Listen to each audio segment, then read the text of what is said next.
Denise was leaning diagonally from her seat, reaching back over the center console to grab Paul's hand in some semblance of comfort.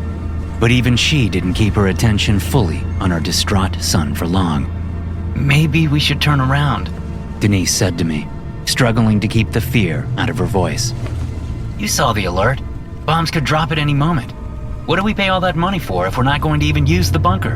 What if the stuff is poison?" she whispered, so as not to scare the kids. "I've never heard of any weapon like that, and I would have. America stays on top of stuff like that. Besides, chemical warfare is outlawed by the Geneva Convention." Still, as we approached the cloud, I turned off the air conditioner and slapped shut the vents within reach. "Kids, close your vents back there, okay?" I glanced into the rearview mirror. Both my teenage daughter and my preteen son were lost in their own little worlds. Francis staring out the window, and Paul still crying. "Francis!" I snapped. She turned and looked into the mirror. "Shut the vents back there, all of them!" Thankfully, the roads weren't too clogged, although many people were driving crazily. We'd seen several accidents already, but we were approaching our house on the 2-lane road now. I couldn't imagine what it was like in the city. Sheer chaos, probably. As I spotted our mailbox up ahead, one that Denise had made herself to look like a barn, I was overwhelmed with appreciation that we had moved out here to the country just after Paul was born.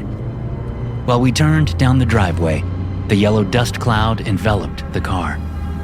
A smell like burning maple syrup with an undertone of bleach invaded the vehicle as I raced down our dirt driveway. "What's that smell?"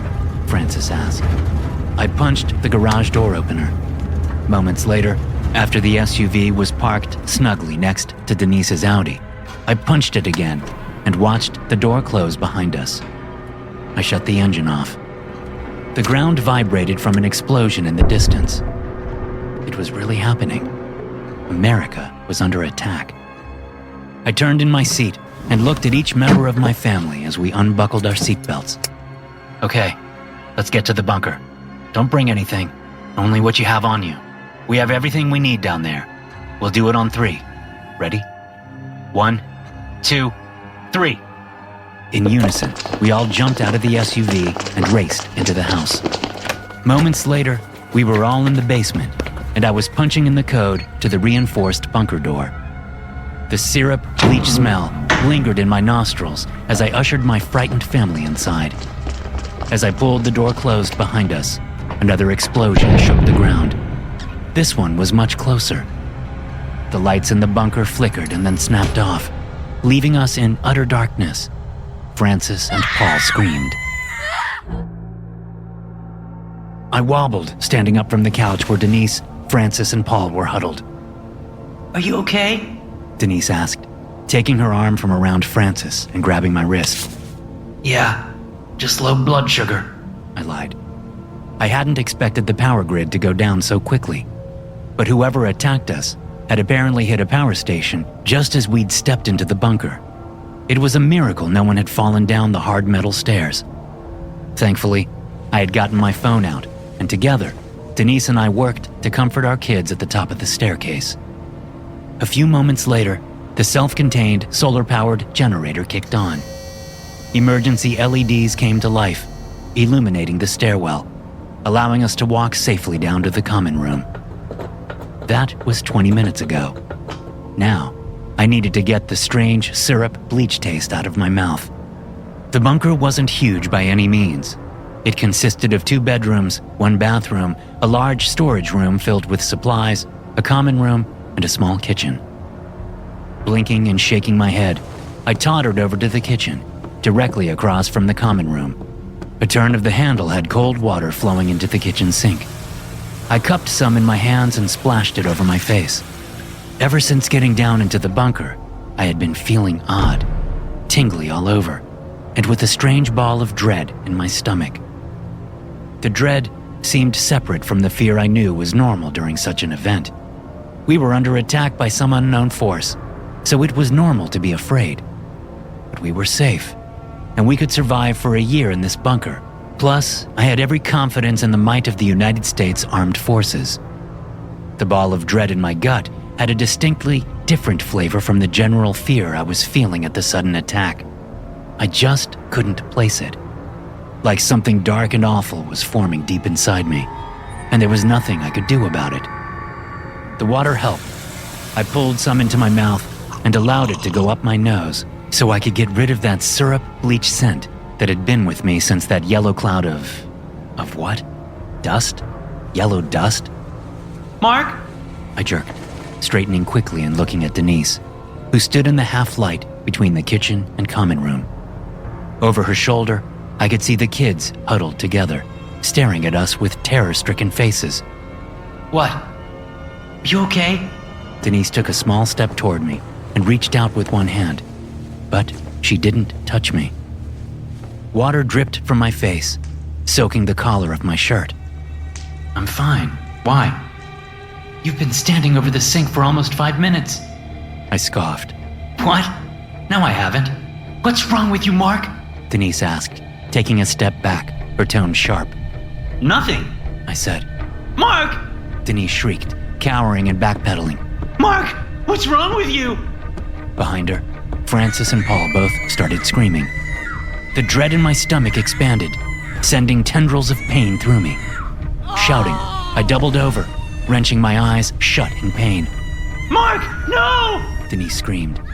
I straightened and saw that Denise was standing next to the couch with an arm around each of our 2 children. They all looked completely terrified, their eyes seeming too large, their mouths too wide as they screamed and cried. But Denise's face changed as she leaned down toward Paul. Mark, what's wrong with you? She cried again, but she was smiling now. Smiling until she opened her mouth and put her teeth against the curve of Paul's head.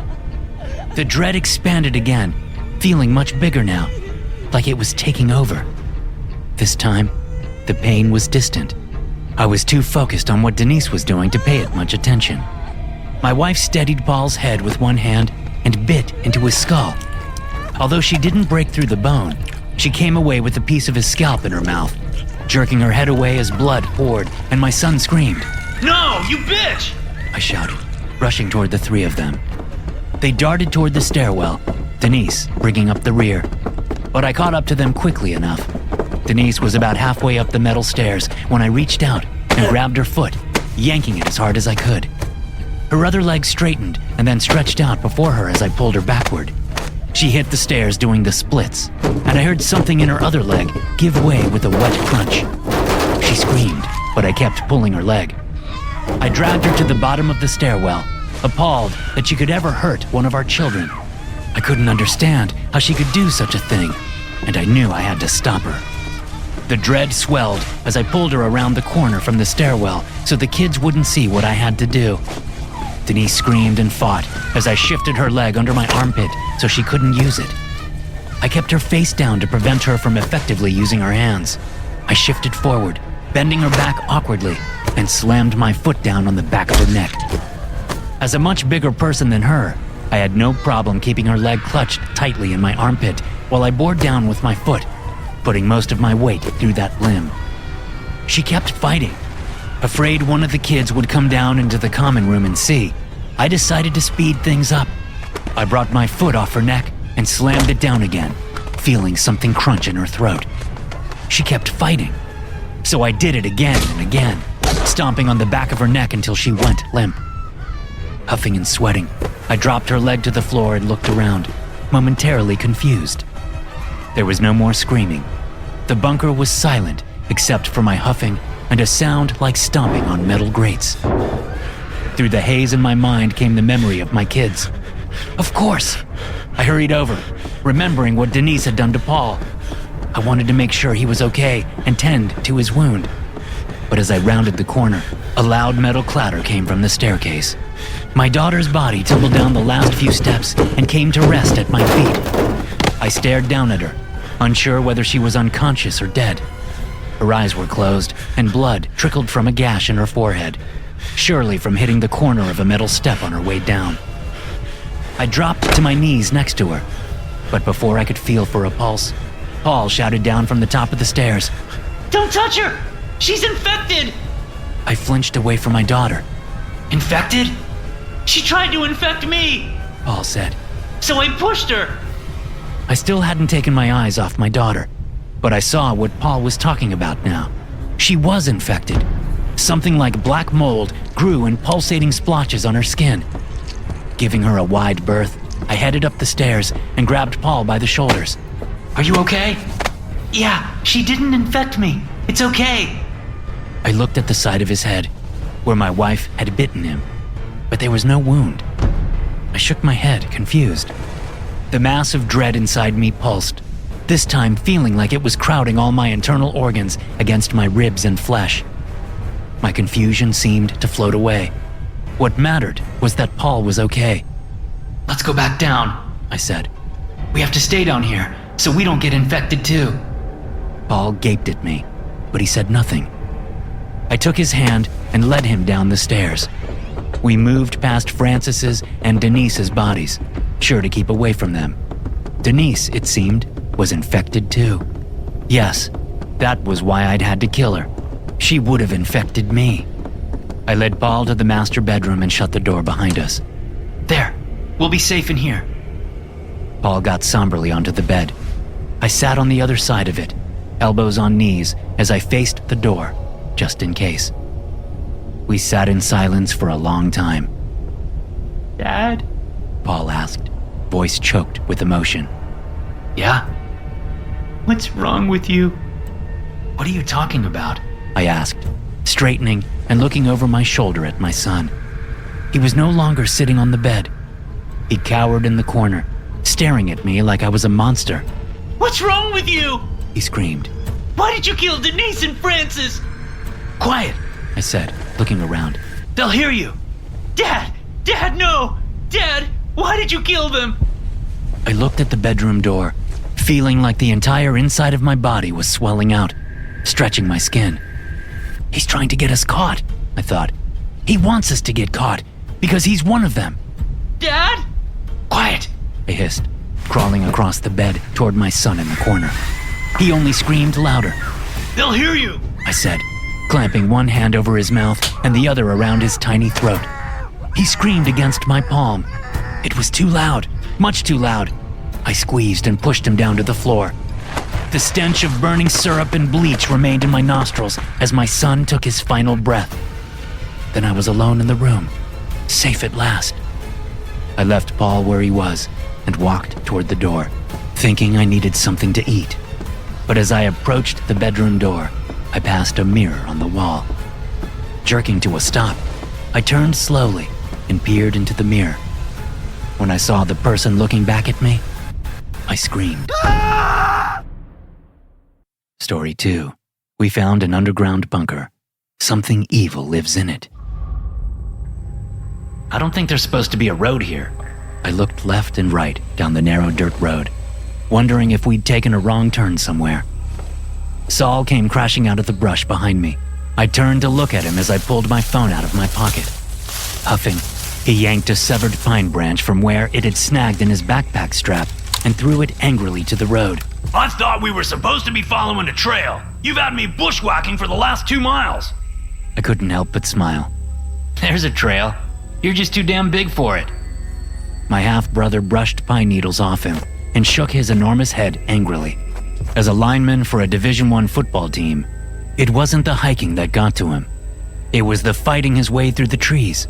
How about we take this road for a while? He suggested. See where it goes. We can mark the trail here and come back to it. I studied the map I'd downloaded onto my phone, unable to find any sign of a dirt road. Weeds and grass grew in a line up the center, indicating that it was in disuse.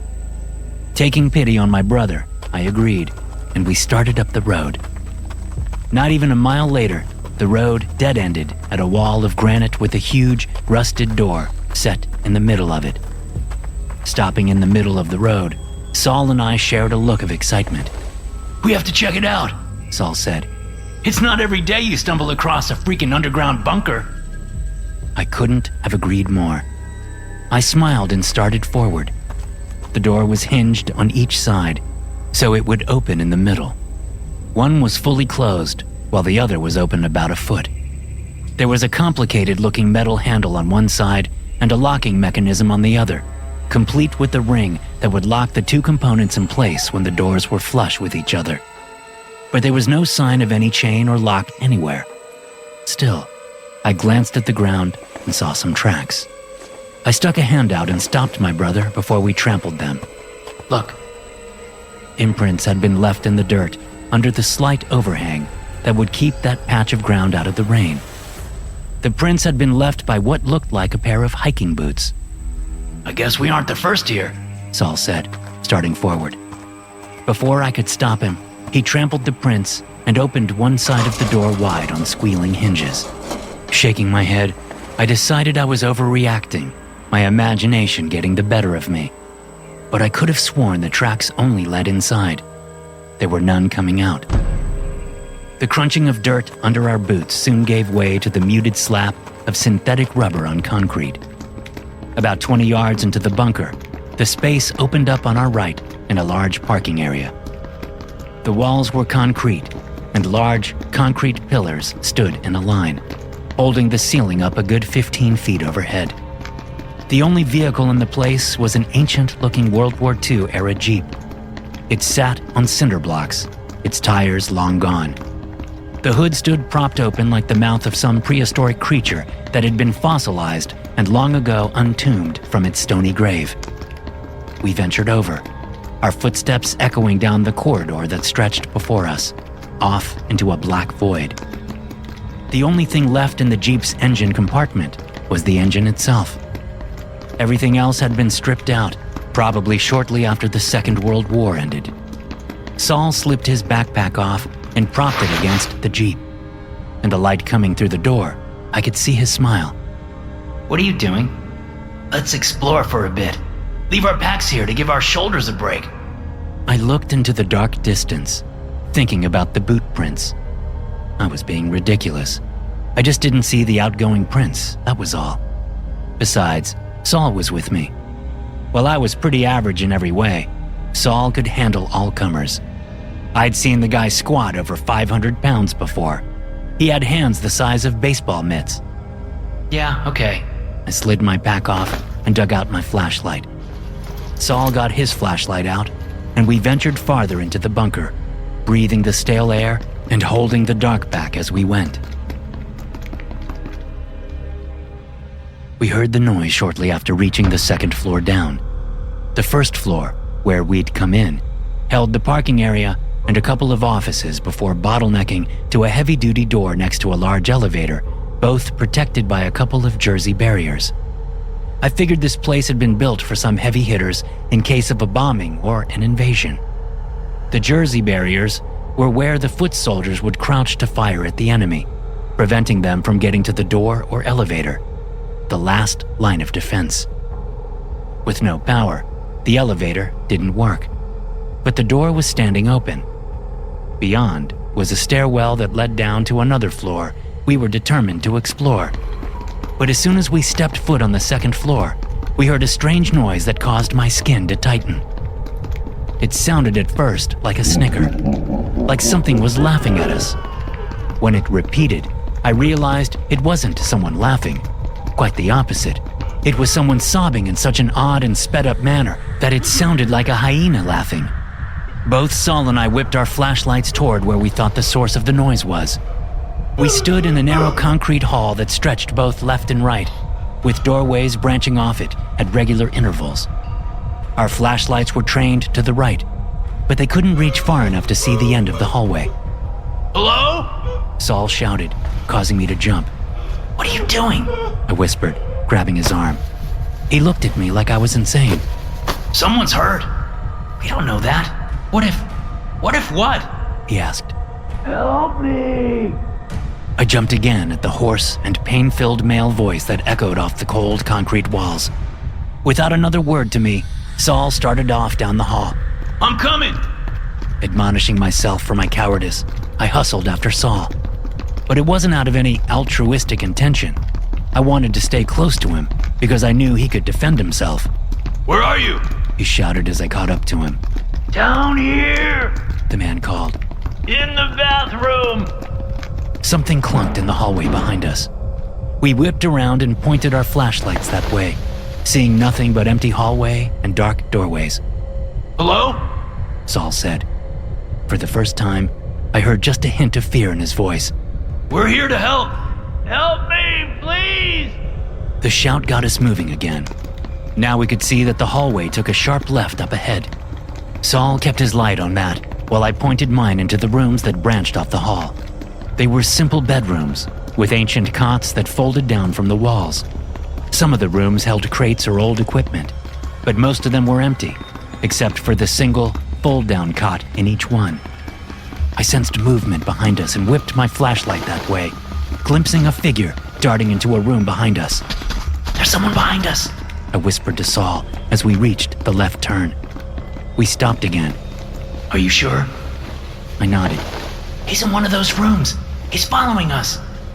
It's a he? What did he look like? Is he big? Does he have a weapon? I shook my head. I don't know. It was just a glimpse of his leg, I think. But it looked weird.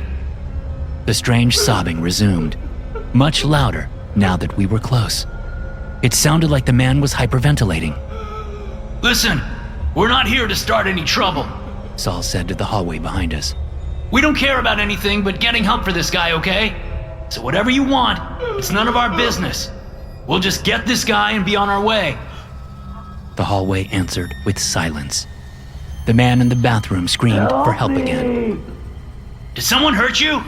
Saul asked, now calling out to the man in turmoil. There was no answer. Even the sobbing stopped. I thought maybe the man was dead. Then he called for help again. What the fuck? Saul said, shaking his head in frustration.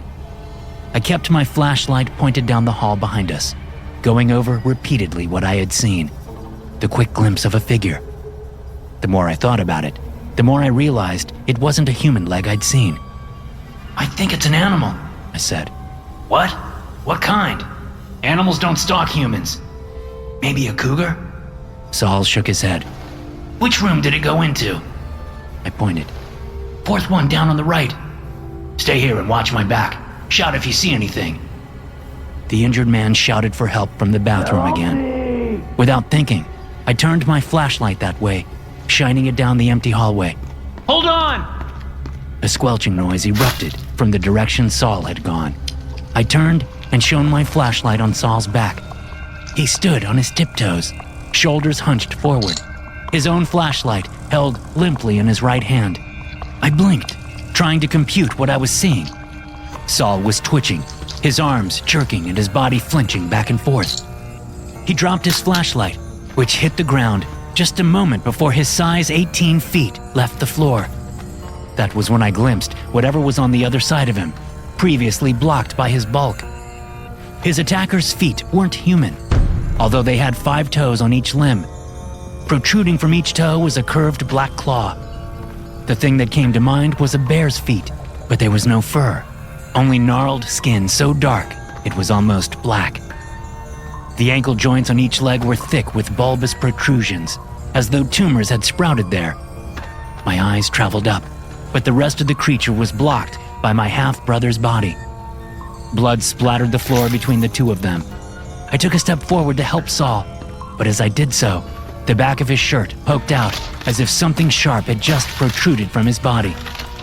And as blood soaked into the fabric of his tan-colored shirt, I knew that was what had happened. The shirt settled again, but Saul's body kept twitching in time to a horrific squelching sound. More blood splattered the floor, soon followed by a tangle of intestines dropping meatily to the wet floor. I turned and ran, darting through the first door I saw, finding myself in a large bathroom with 5 toilet stalls, 5 sinks, and 6 showers. Help! I ran toward the man's voice, hoping he could provide some form of sanity for me to latch onto. I raced down to the showers, 3 on each side of the bathroom. I aimed my light into each of them until I found the source of the cries for help. But as I stood there, my light shining into the last shower stall on the left, I found myself frozen with terror. The thing in the shower wasn't so much a man as a pile of deformed body parts.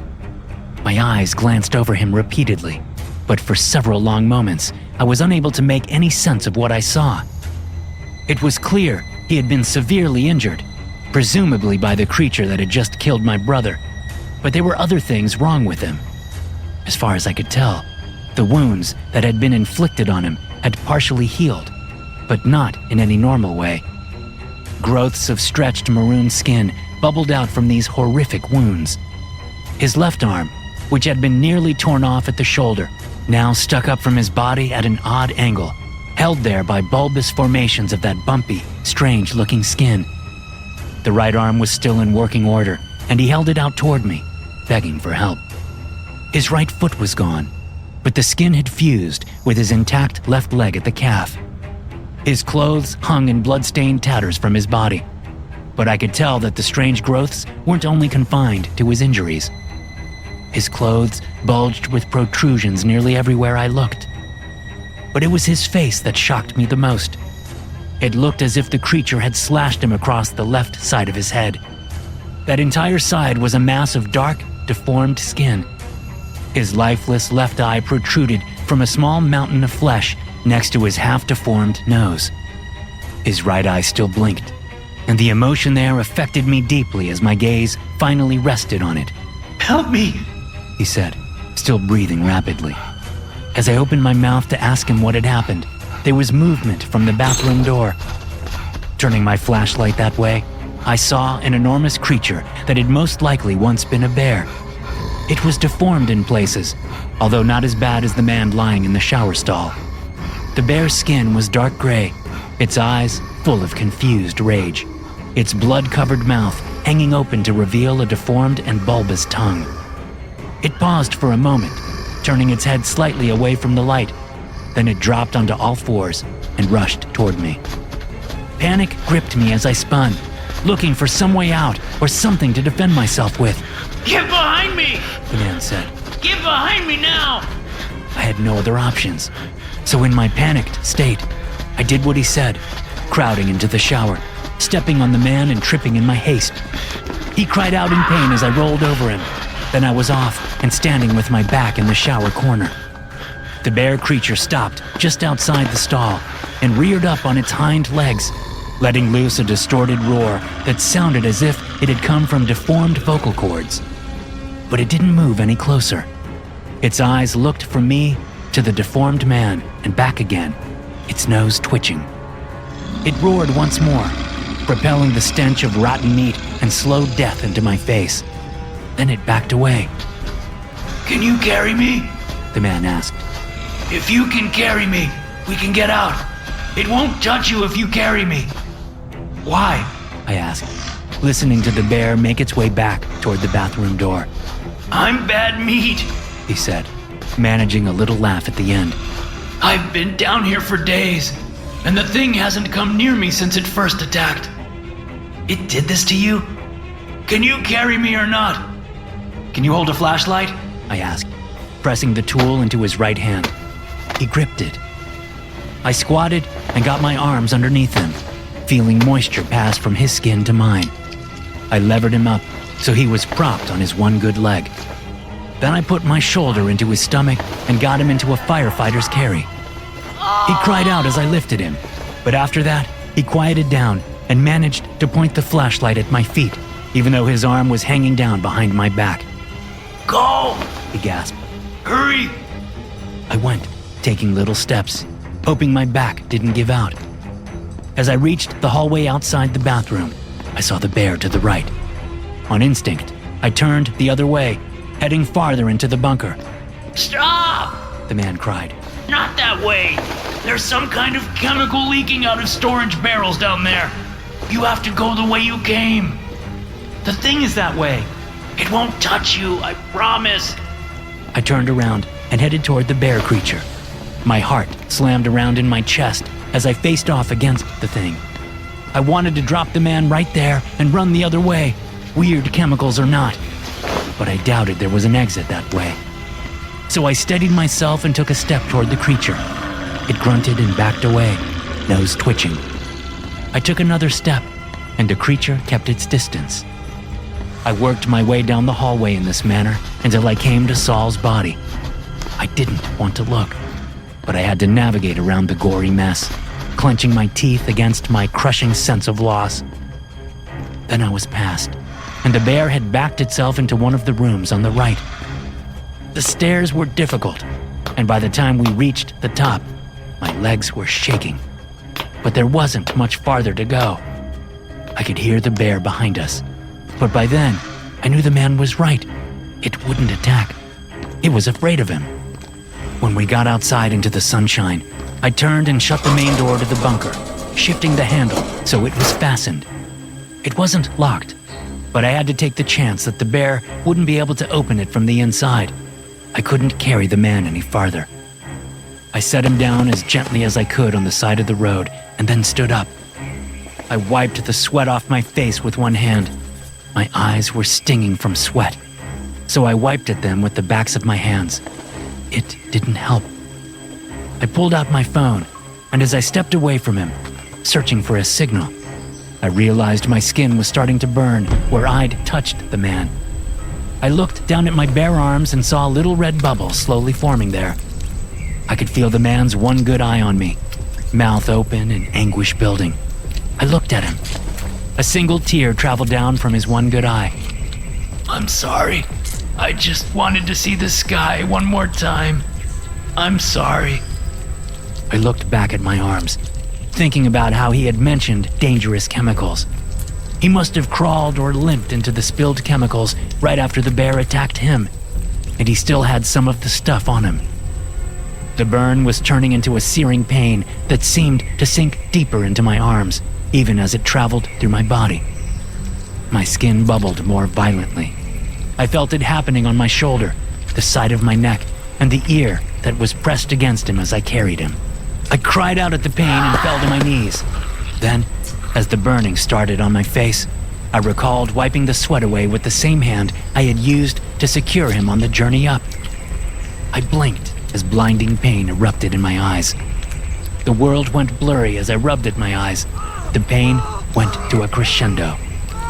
Then the world went completely dark, and all I could do was scream. Story 3. The Key to Survival. No, I said, shaking my head. I can't do it again. I can't. I'll puke. So puke. Lonnie said. Once your stomach is empty, you'll have a little motivation. I ignored Lonnie, still shaking my head, eyes fixed on Davian, who sat across from me in a reclining chair. His deep-set, dark eyes still exuded kindness and sympathy, but not so much as they had a year ago.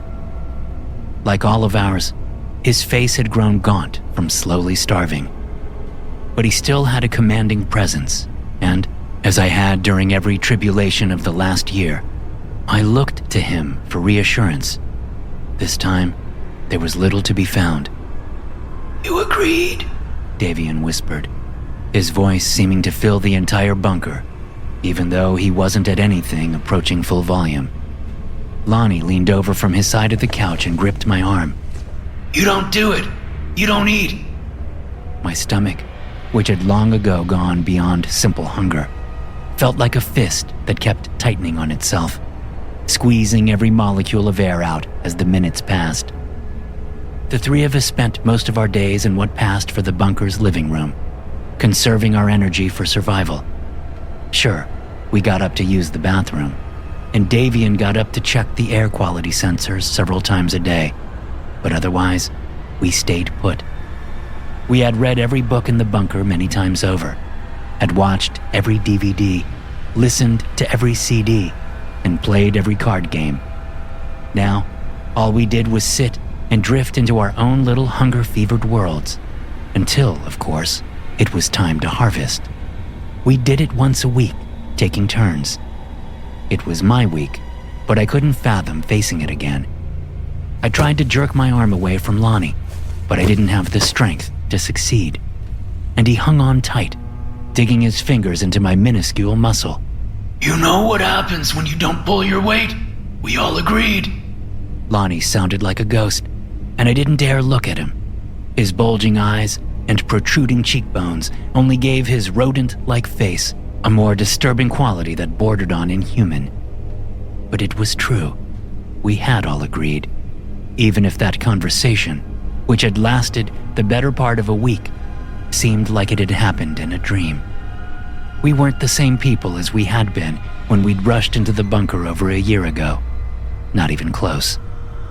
We had gone from being co-workers, employed by an uber-rich bachelor, to being rats trapped underground, struggling to survive. What about the air? I asked Davian. Can you check it? I checked earlier. Davian said. It's still not safe. Check it again, please.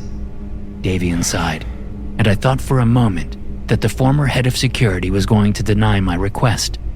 But he stood up from the lounge chair and shuffled toward the control room. I got to my feet and followed him on shaky legs, head swimming from the exertion of standing. We passed the kitchen on the left and the pantry on the right, with its closed door. I did my best not to look at it. Soon enough, we were in the control room. Davian didn't bother sitting down at the chair in front of the computer. He woke the screen up, clicked around, and then brought up a digital gauge displaying a complicated set of numbers. He studied them for a moment as I stood by, hands clasped hopefully in front of my chest. When he shook his head, my hands dropped to my sides. See? He pointed at the screen. It's still not breathable out there. I'm sorry. We're stuck in here for a while yet. I hadn't understood how to read the numbers, even when my brain was operating at full capacity. Now, as I slowly starved to death, it was like looking at the stream of numbers from the Matrix and trying to make sense of them. It was impossible. But Davian knew. As head of security, he had been in charge of learning the system so he could teach Mr. Maddox. He stepped to me and grabbed my shoulder. I'm sorry, Blaine, but you have to do it. It's your turn. We shuffled back to the kitchen, where Davian left after a brief word of encouragement.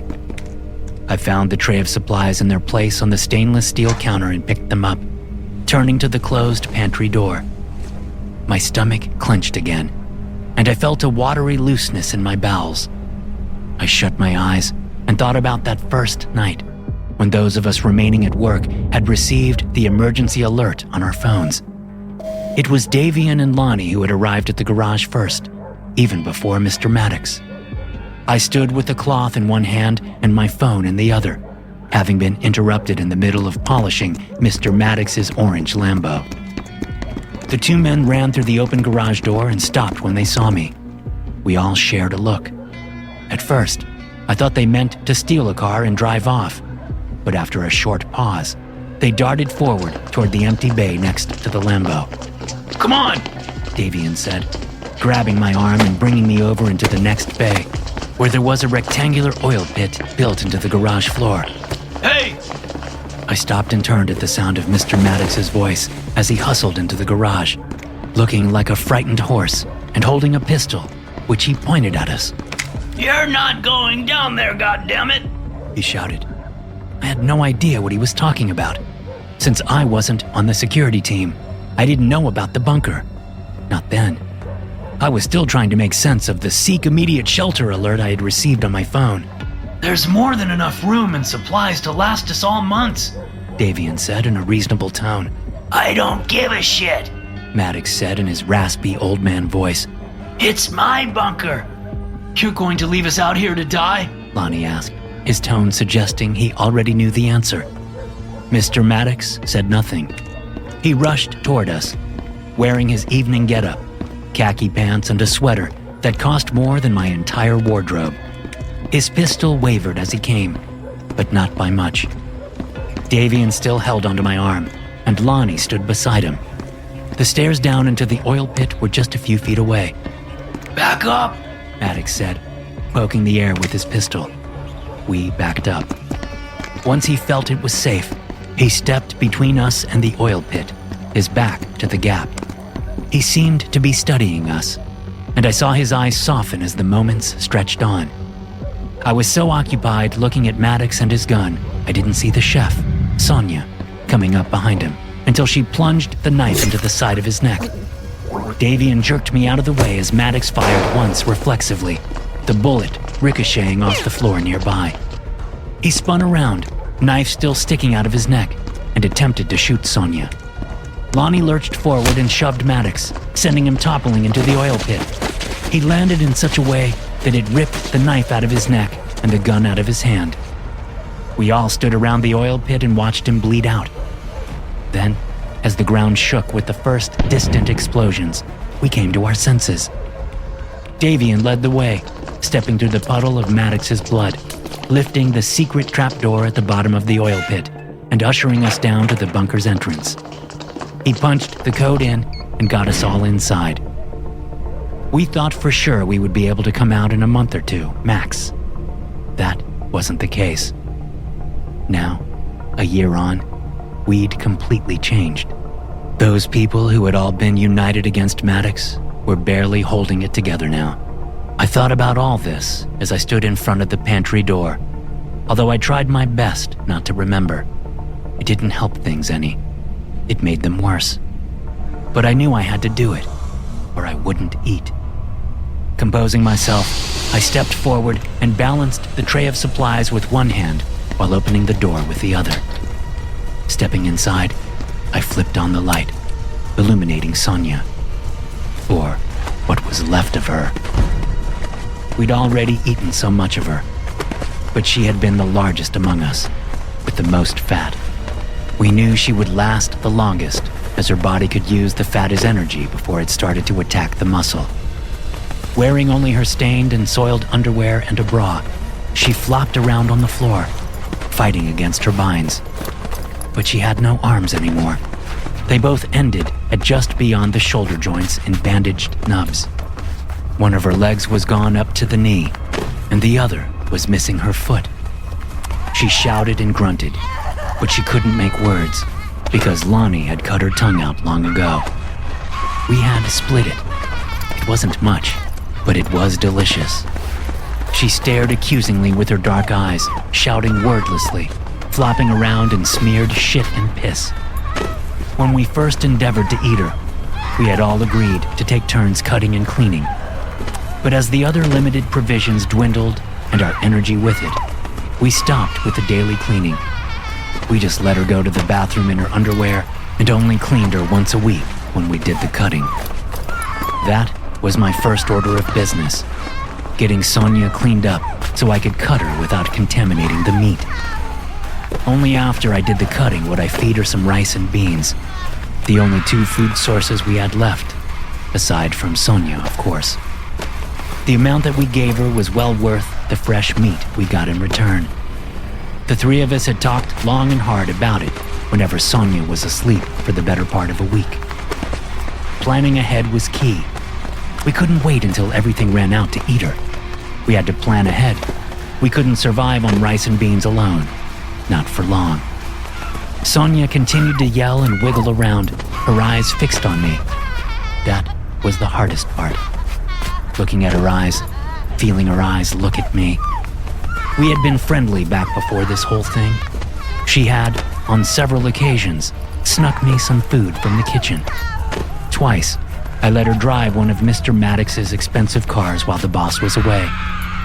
I had liked her back then. I still did. But I liked living more. As I pulled on gloves and set about cleaning up, the feel of her eyes on me was like two red-hot pokers pressing into my flesh. I tried to ignore them, but it was impossible. She wouldn't stop staring.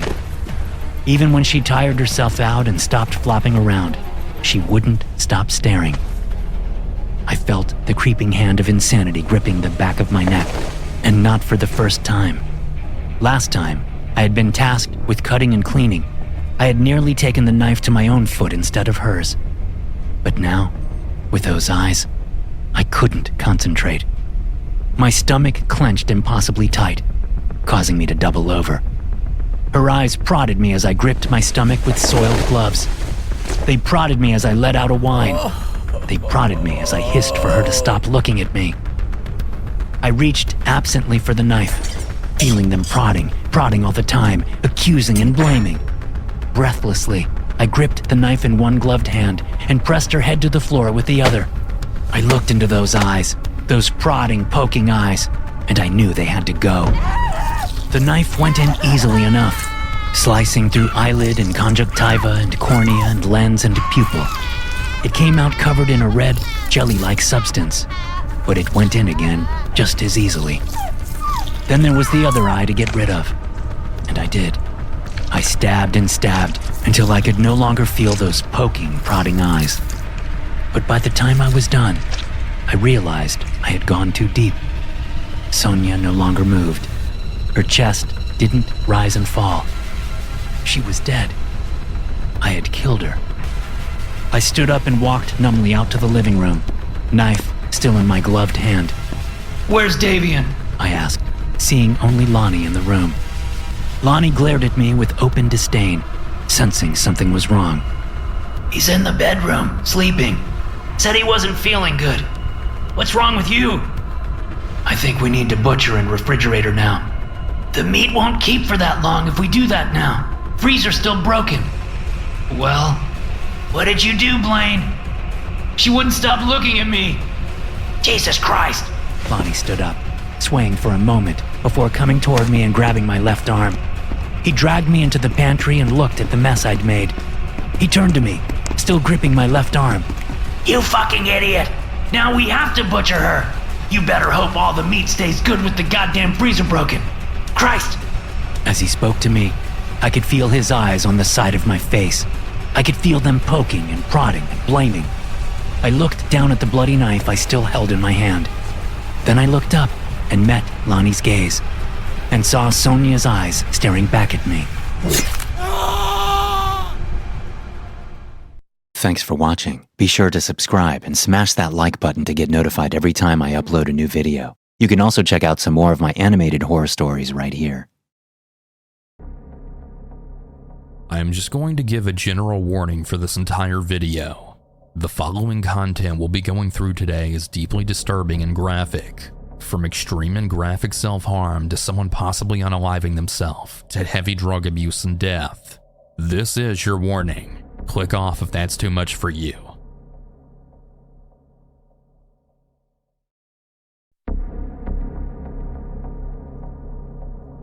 Reddit.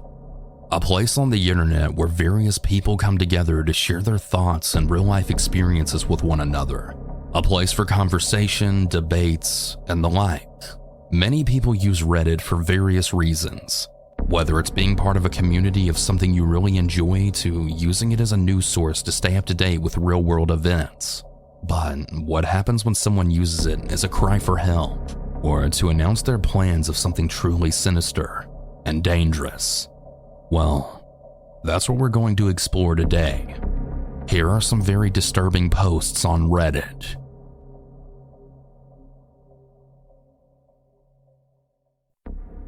Number 1.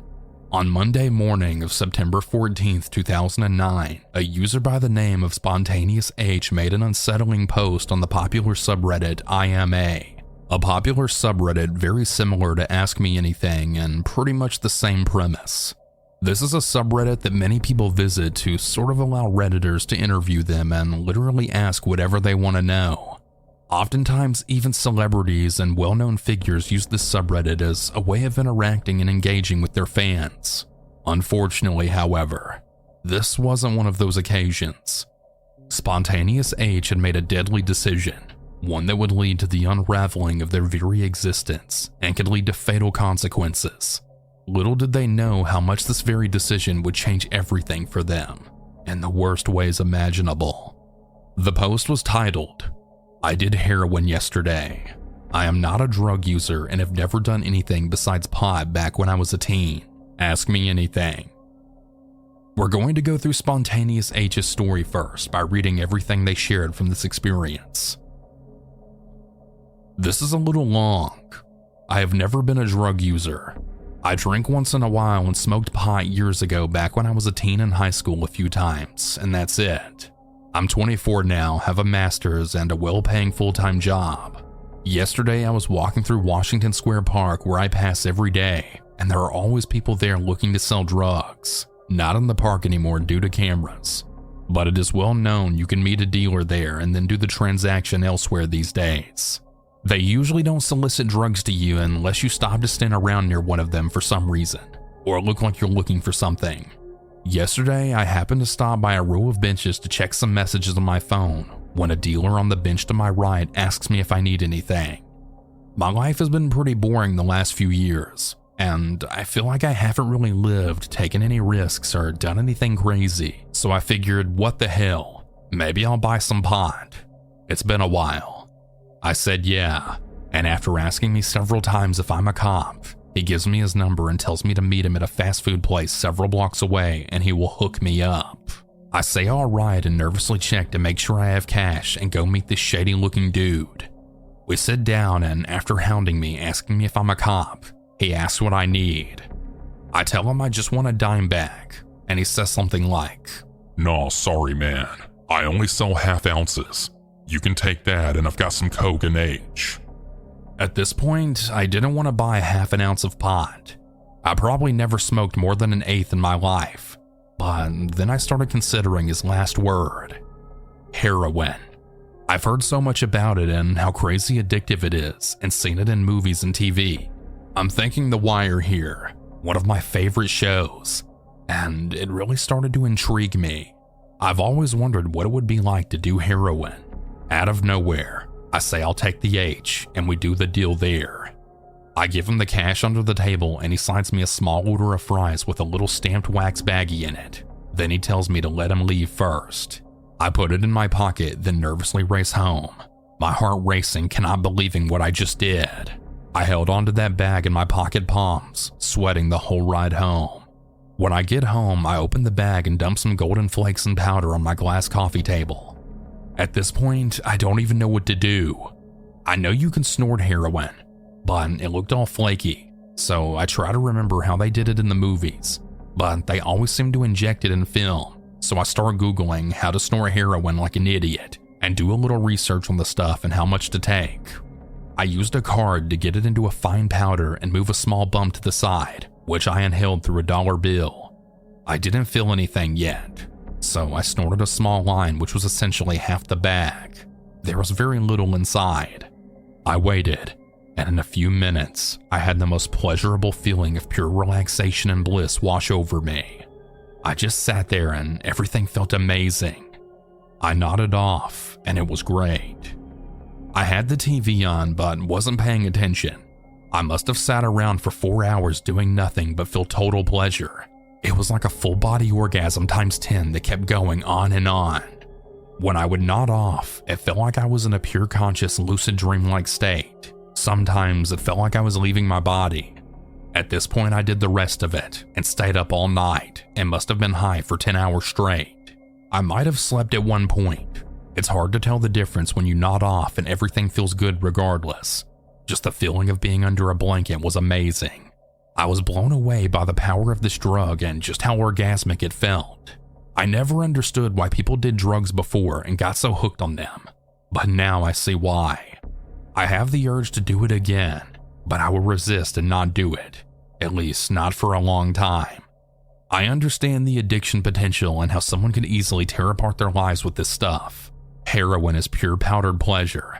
I actually feel proud of myself for having the balls to do something this crazy, and I feel like it was a valuable life experience and my window into another world and part of society.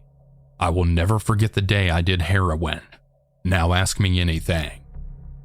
After making the post, many Redditors obviously showed concern, while others even applauded them for trying something new and being alive to tell the story, while others heavily related to the blissful experience. One Redditor chimed in, "Yes, opioid molecules are the best on earth. It really is the greatest feeling life has to offer. Unfortunately, once I got a taste for that feeling, it was all over. Opioids are the most addictive drugs on the planet. Once your body gets addicted, the withdrawal is pure hell. Be very, very careful not to ingest the stuff every day, because in a matter of a week, you will be completely addicted." I was very surprised at how fast my tolerance went up and how fast I was craving the stuff. I'm now clean of it and taking Suboxone to minimize the withdrawal.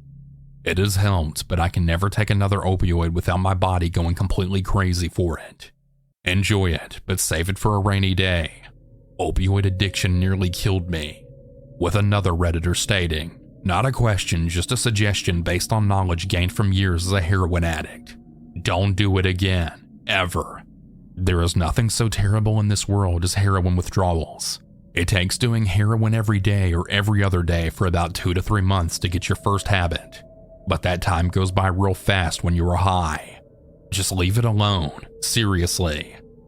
There are many others who weighed in as well, but at the end of the day, the general consensus is all the same.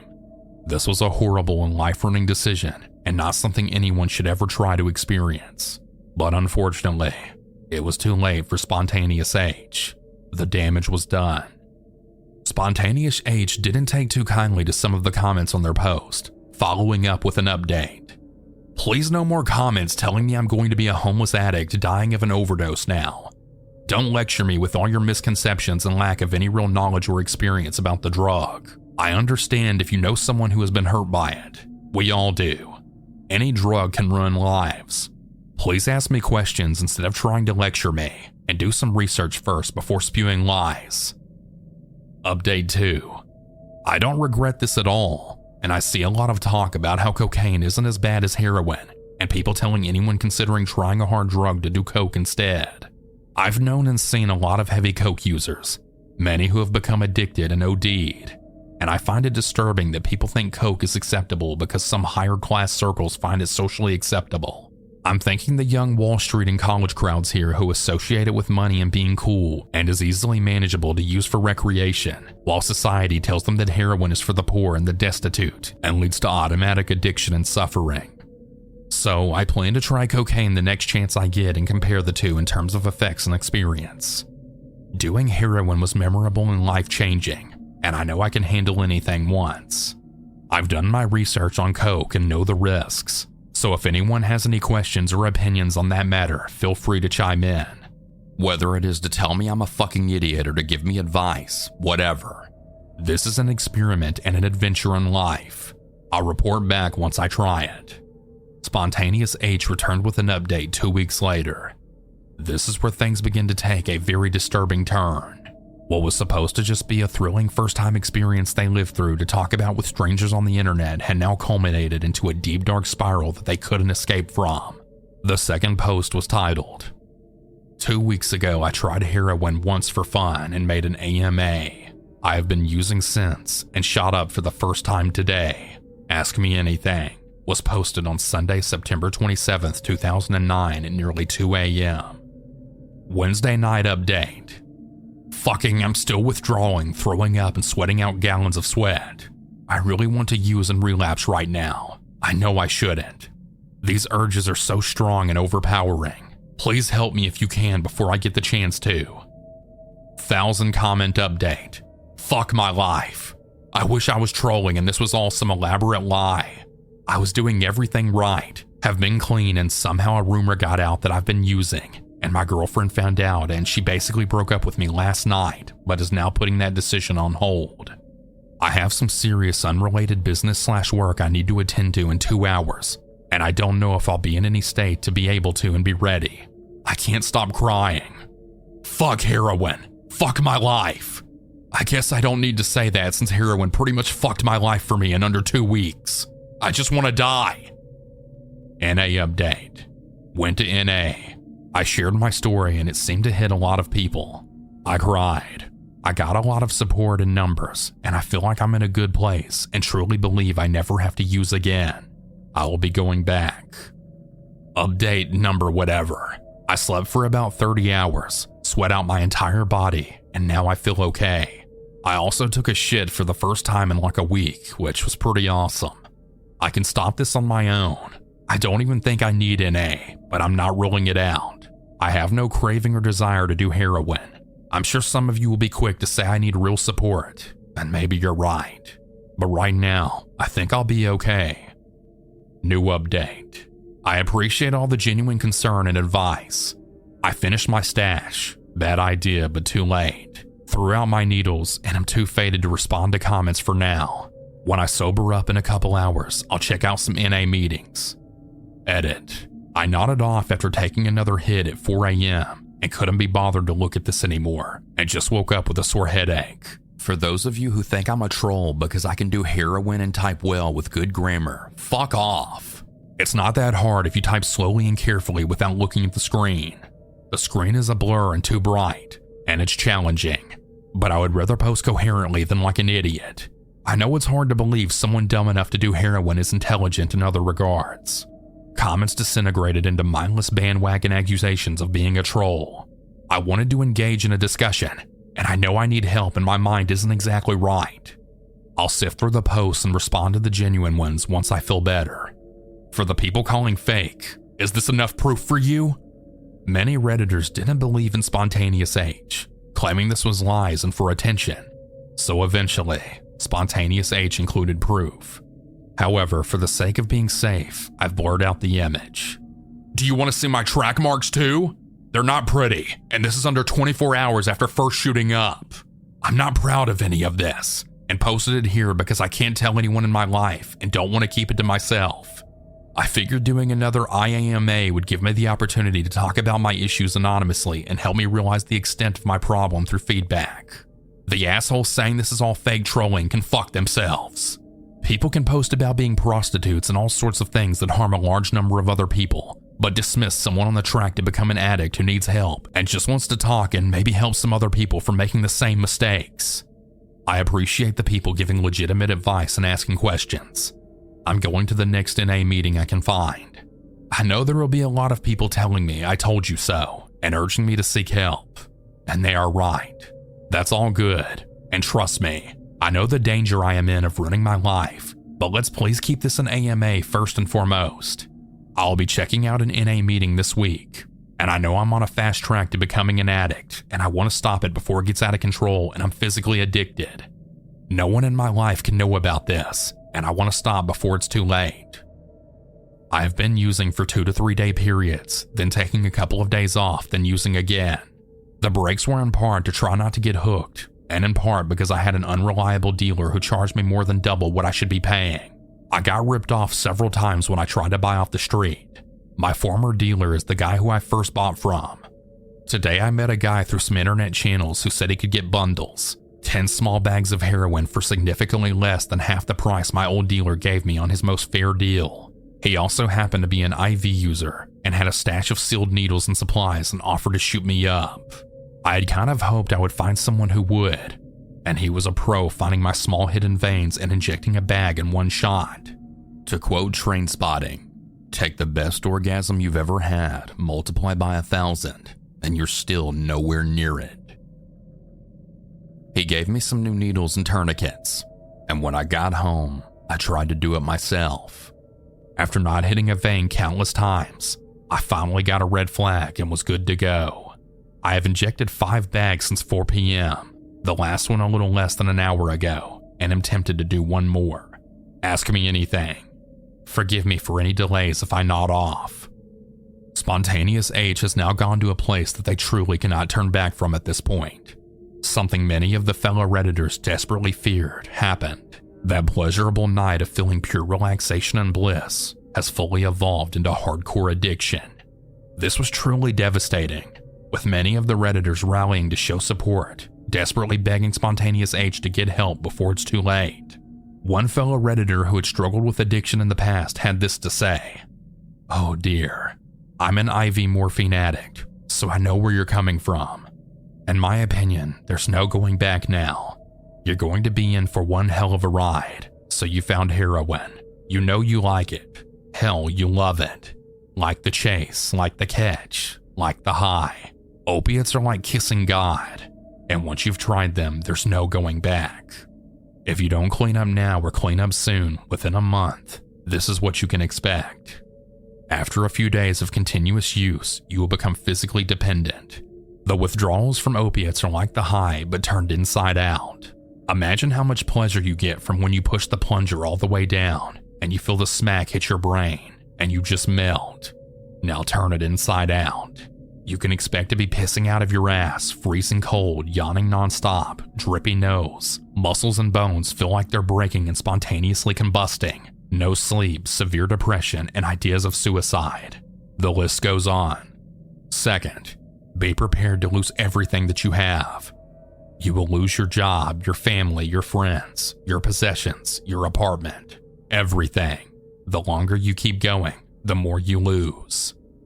Eventually, once you've lost all your possessions in the physical realm, then the smack will take your soul with it. You will be a cardboard cutout of your former self. This is exactly how I felt in the depths of using. The lights were on, but nobody was home.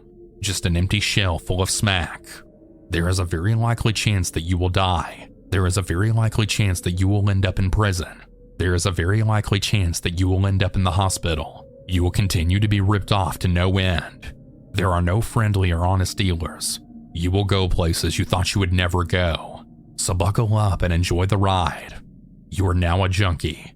Welcome to my life. Here's what helped me. Go to NA. I am an atheist and I go to NA. Keep an open mind and listen to what people have to say. These are likely the only people who will truly understand you and be able to help you. Don't hang out with any other drug users. This seems really obvious, but I have disobeyed this rule time and time again and ended up relapsing each time, and each time coming closer and closer to dying.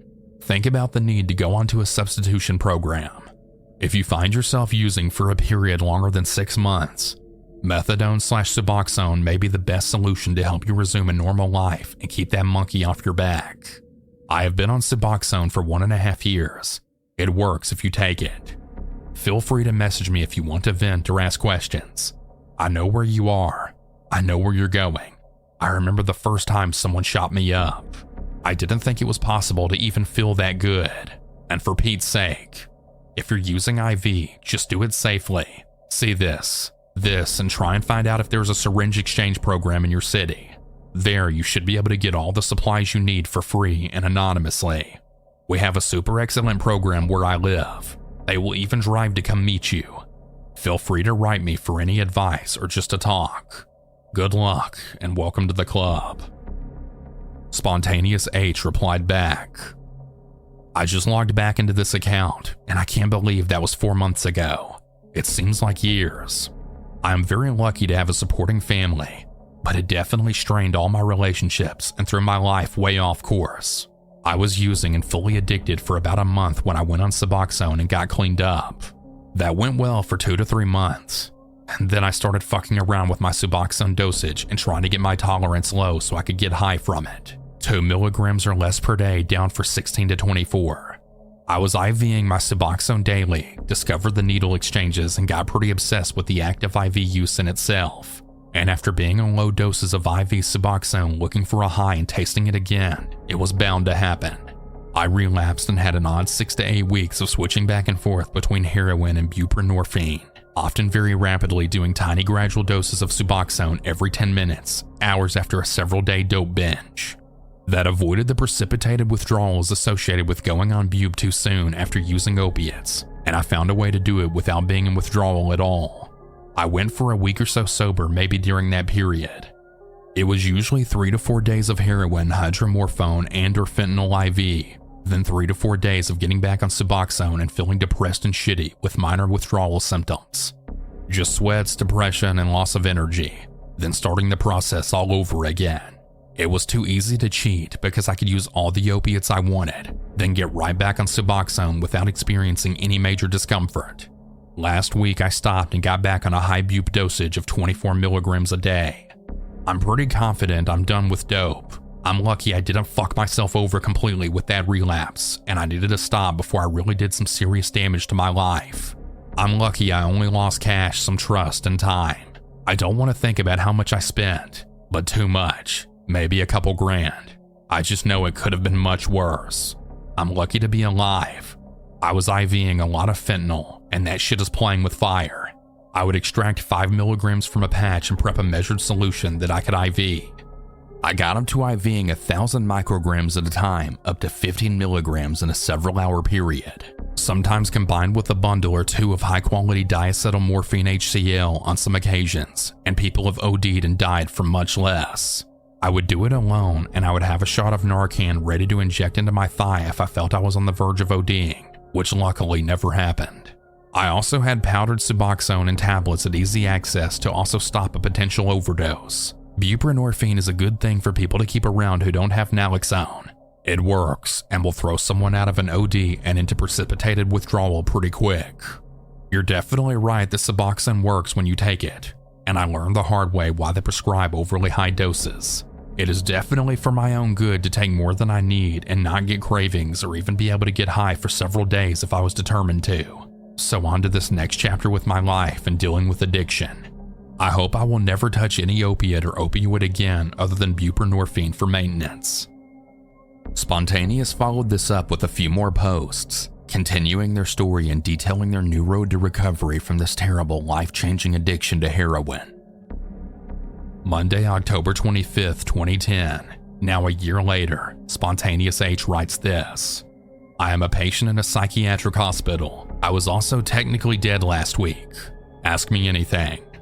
I am in one of the nation's finest hospitals and get internet access in 30-minute intervals before having to restart my browsing session, which is kind of annoying, along with the pesky web filter.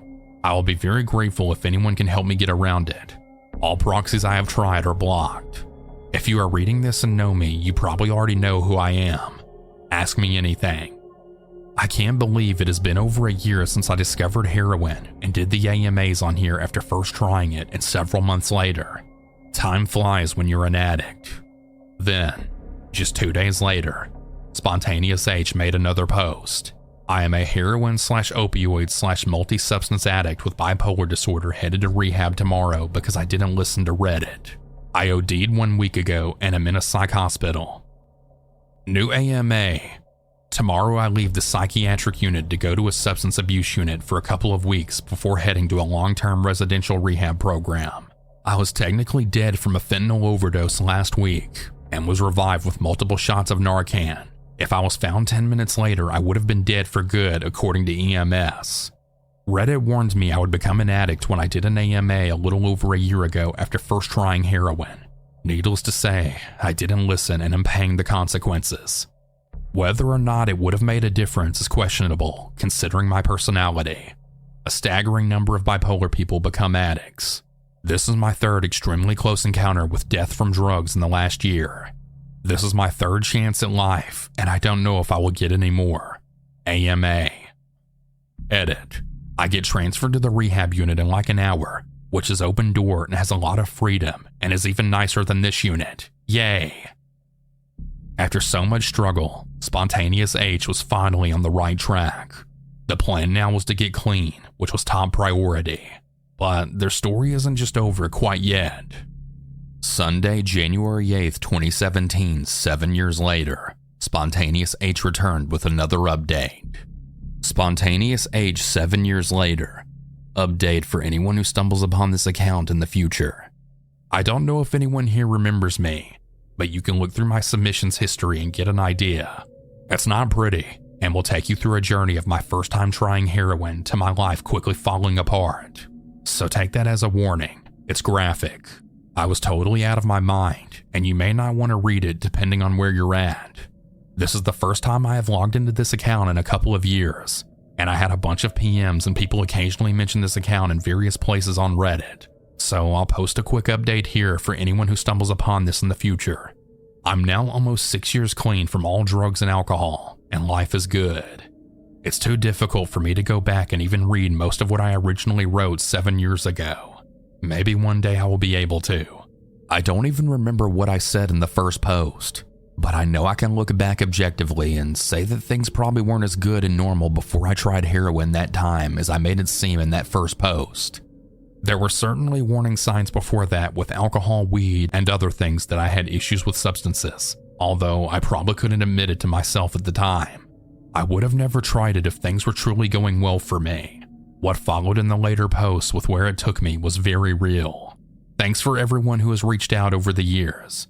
I hope everyone here is able to find recovery and get the help they need. Before concluding Spontaneous H's story, he did end up making one last post.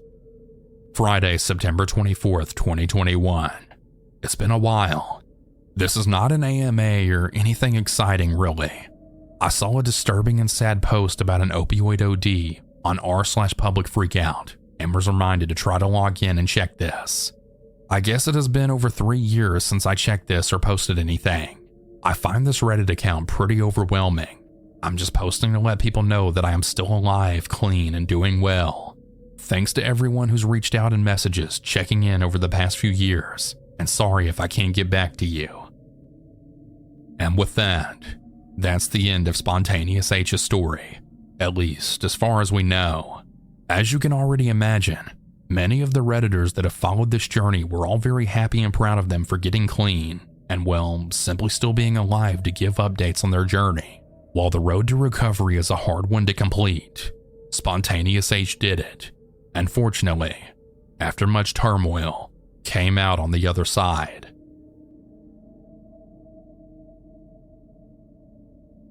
Number 2. I'm responsible for the deaths of several people, posted 7 years ago in the ever so unsettling subreddit r/confessions by user Mesk997. The Confessions subreddit is arguably one of the most interesting yet unsettling subreddits in existence to date, ranging from some confessions of one own's infidelity to full-on murder confessions, although it's hard to really know for sure what is and isn't true without proper proof to validate its authenticity. Nonetheless, you'll still come across some of the most unsettling and bone-chilling posts if you look deep enough, like this one. Around 4 years ago, I was a vendor on the dark net. It was a relatively short-lived thing. I was just doing it because I was too lazy to get a job, and at the time didn't want to settle for the 9-to-5 thing. I wanted to start my own business and use the drug money as a startup. I had been using myself for years. Along with that, I met lots of people into the dealing scene, and eventually started dealing myself. I have a lot of anxiety though, so I hated meeting up with people in parking lots, and I definitely didn't want anyone to know where I lived. That's when I read about the Silk Road and Ross Ulbricht being caught. Got obsessed with the idea of it, got obsessed with learning OBSEC, all with the goal of eventually using my connections to start up my store. Well, after a couple of months I did. I started my store with 3 drugs, ketamine, meth, and some outdoor weed my buddy was getting for super cheap. All was going good for a few months.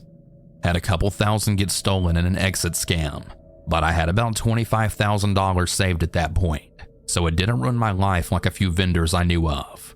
Eventually, I met a local connect that came into town only once a week but had fucking anything I wanted. Mescaline, LSD, mushrooms, PCP even, and fentanyl. At the time, people weren't really cutting heroin with fentanyl. I mean, I'm sure people did plenty, but it was not nearly as commonplace now. People just did fentanyl, and still do. I put all my addresses into an Excel spreadsheet along with their name, zip code, order, along with the amount. At the time, I was selling some super white powdered mescaline. The fentanyl was also a white powder, very similar consistency. Long story short, my Excel fucked up, or I fucked up, and about 7 people's mescaline orders were filled in as fentanyl orders. They all went out, I didn't notice, and kept doing my thing for a few days. After about 5 days, someone contacted me and told me their friend died from my mescaline. I immediately called bullshit and went to check my order log and scale up how much I had of mescaline left. Well, I had about 11 grams more than I should have. I still don't know how the fuck it could have happened. I wasn't a user, but I was definitely high off dabs. I went to check my order log on the market to see if anyone had finalized on their purchase, and a couple of them were, but none from a specific day, including the person that messaged me. No one that had purchased mescaline that day had finalized their orders. The market I was on also had a feature to see the user's last activity, and none of them had logged in at least 3 days, most 2 days. I immediately deactivated my vendor account. I didn't even need confirmation. I knew what happened. I knew I had just killed several people. I sold the rest of my drugs, converted my Bitcoin to cash, and moved the fuck away. Didn't speak to anyone for weeks. Found a job in a restaurant living in a city I always wanted to. I haven't touched drugs since that day. I haven't had anything to do with that life since then. I still think about them every night. I saved their names and Googled them a few days later. I was able to find info on 4 customers that definitely died. 1 customer shared it with a friend. They both died. I don't know why I'm even posting this, mainly because I have no one to tell, and even if I did, I don't think I could. I spend my days sober, Clocking into work, clocking out of work, coming home and playing video games. I'm a complete recluse.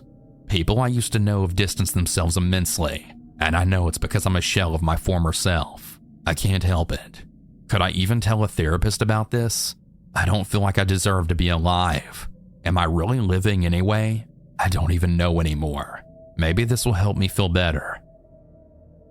As far as I can tell, upon looking at Mesk997's profile, this was the one and only post they ever made. It's really hard to say whether this is a real genuine confession, because as I said before, without any further proof or information to connect to this story, it's very uncertain of the accuracy.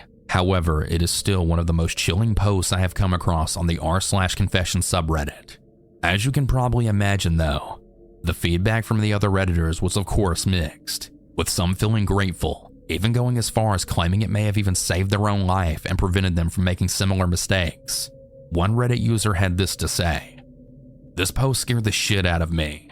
I've ordered drugs off of the dark net, DMT and LSD, and never tested before I use because, well, if the vendor has 2K positive rep and very little negative rep, what's the chances they're selling stepped on / fake shit? I could have died, and I'm just realizing it now. Never ever had I considered a vendor could make a simple accounting error and kill people. Thank you for the wake-up call." Of course though, not everyone shared the same sentiment.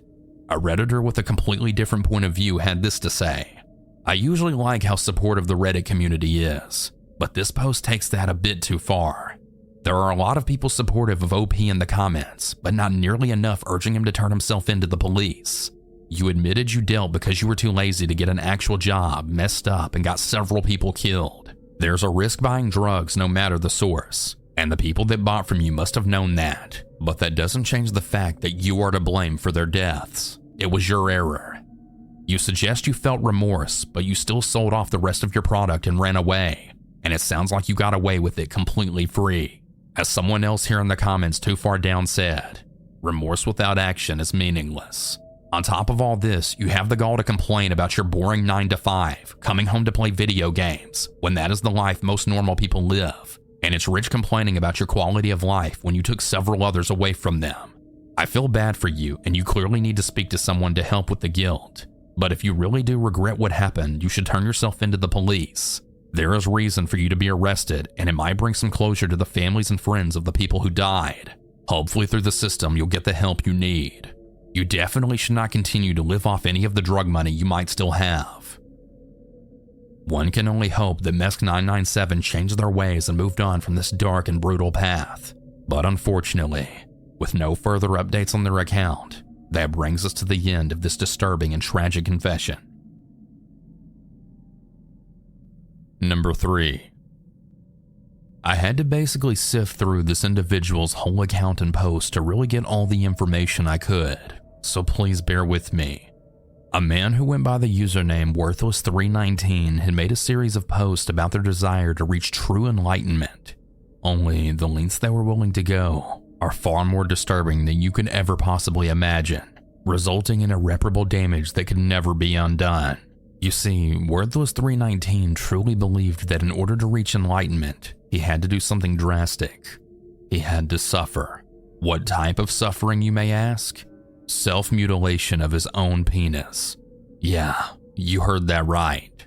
But why would someone ever want to do something like this? What could drive someone to do something so atrocious to their own body? Well, that's what we're going to figure out.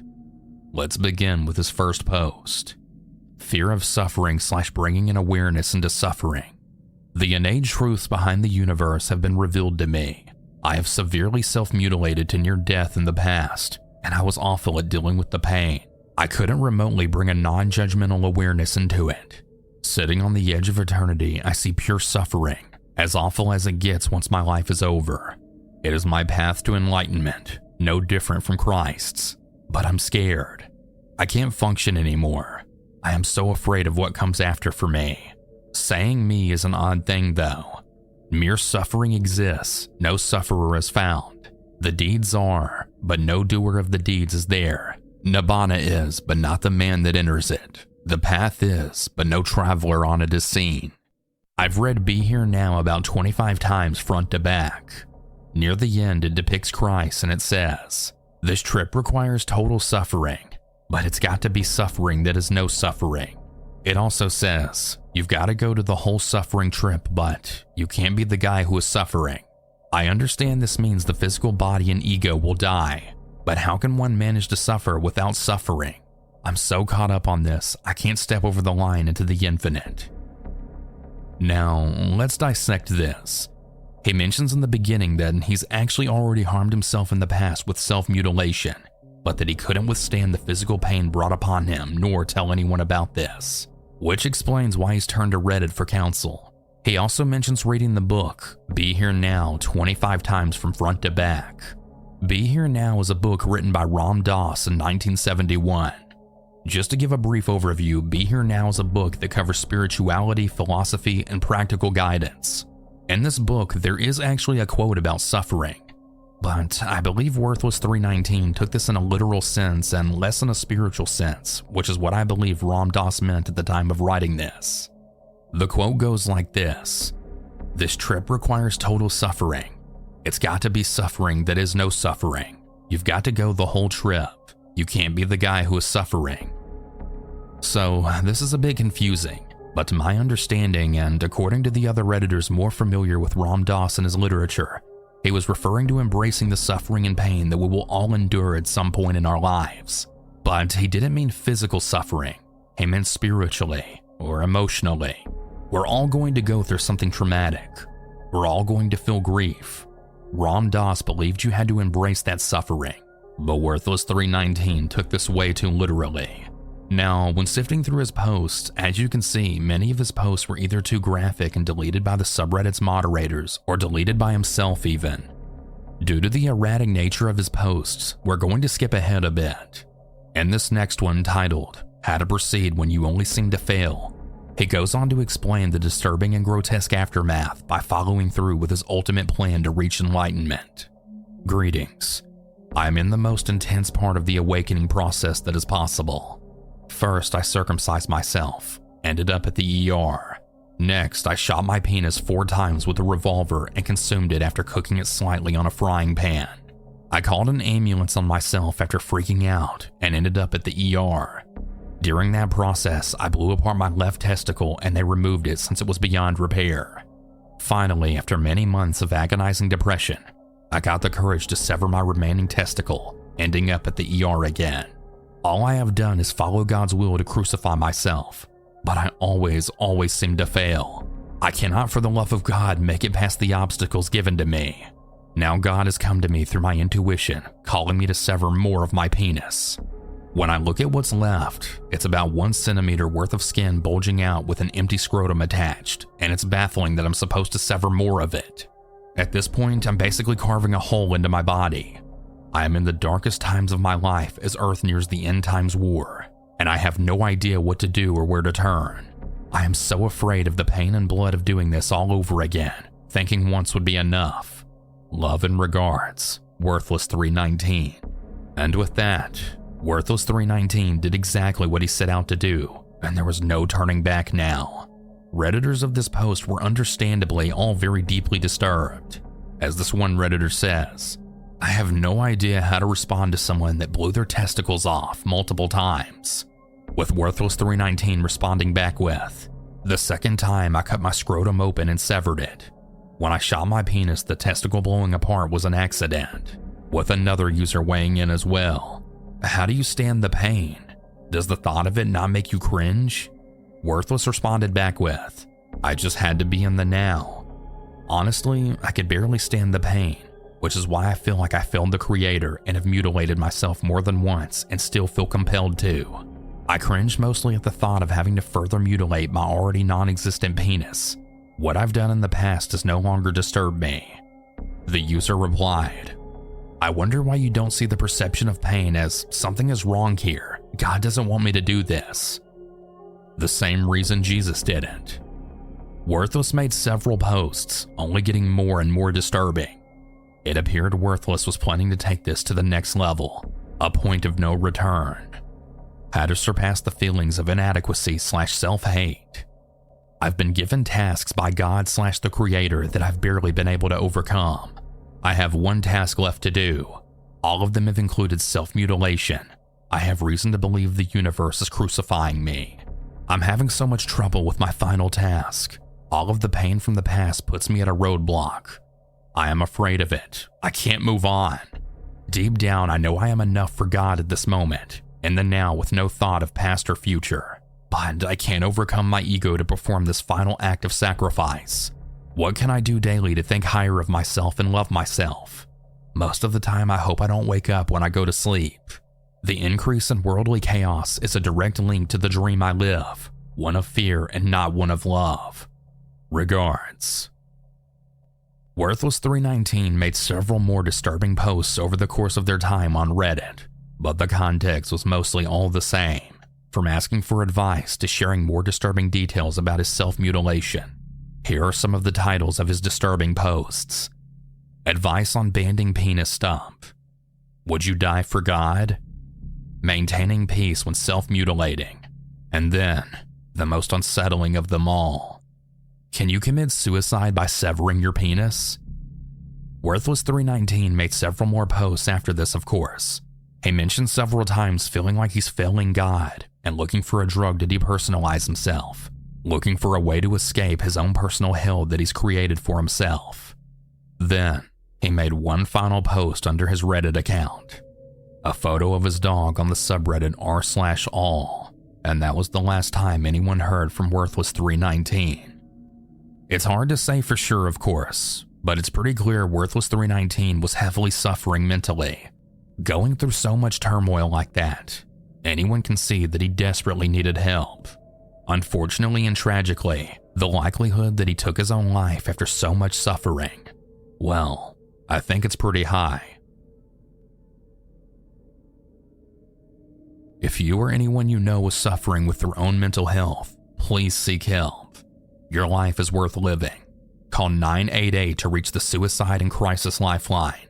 Please take care of yourselves, everyone. I'll see you again soon.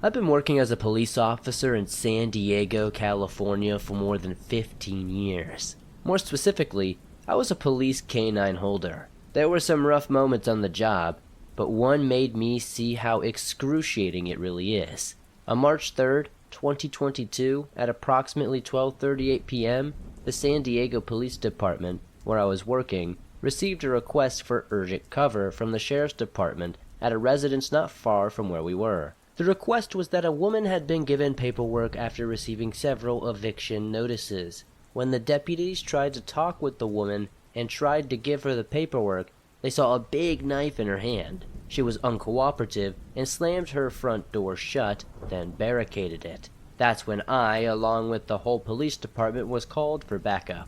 When we got to the given address, I, along with the K9 unit, was told to wait outside the lobby in case needed. We were later called to enter the unit as an additional, less lethal option. We got to the area, and one of the deputies broke down the door. Some other officers and I walked through the door, and we went into the apartment. We all have been calling for her to come out with her hands up, but she just wouldn't listen. We were able to see the woman in the room with an open door, and one deputy named Officer Jason kept shooting warning shots at the wall for her to obey and not to do this the hard way.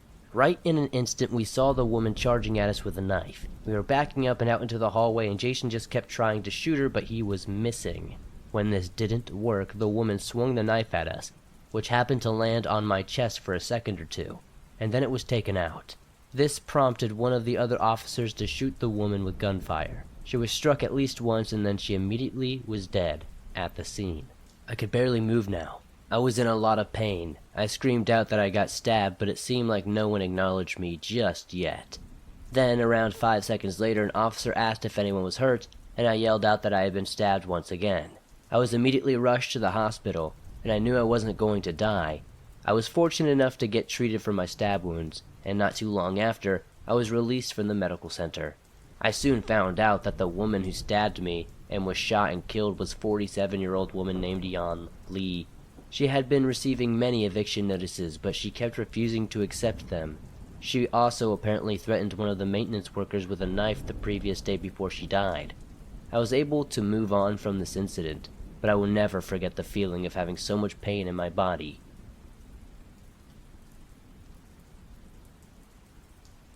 My name is Jake, and this is my experience. This happened in South Texas back in 2004, around Halloween time. My friends Michael and Joey were looking for something exciting to do. We used to ride our bikes at night exploring the surrounding neighborhoods where we lived. We noticed an abandoned barn about a quarter mile off the road in between two cornfields, and decided to check it out. The path was long and dark. It was away from the dimly lit streetlight. The corn stalks hovered over the narrow path leading to the barn. It almost felt like I was being entrapped. Had it not been for the full moon, it would have been pitch black dark inside the barn. Thankfully, our flashlights, running low on battery, were enough to illuminate the way inside to check it out. We must have stuck around for 10 to 15 minutes, exploring until a strange feeling set in, that someone, or something was watching us from within the corn stalks. I told them, "Hey guys, let's head back. It's getting late." They agreed, so we headed back to our bikes to head back down the dark path to the main road, which at this point felt and looked further than a quarter mile. Michael and Joey wanted to race each other to the main road, so they sped off, leaving me behind in the dust.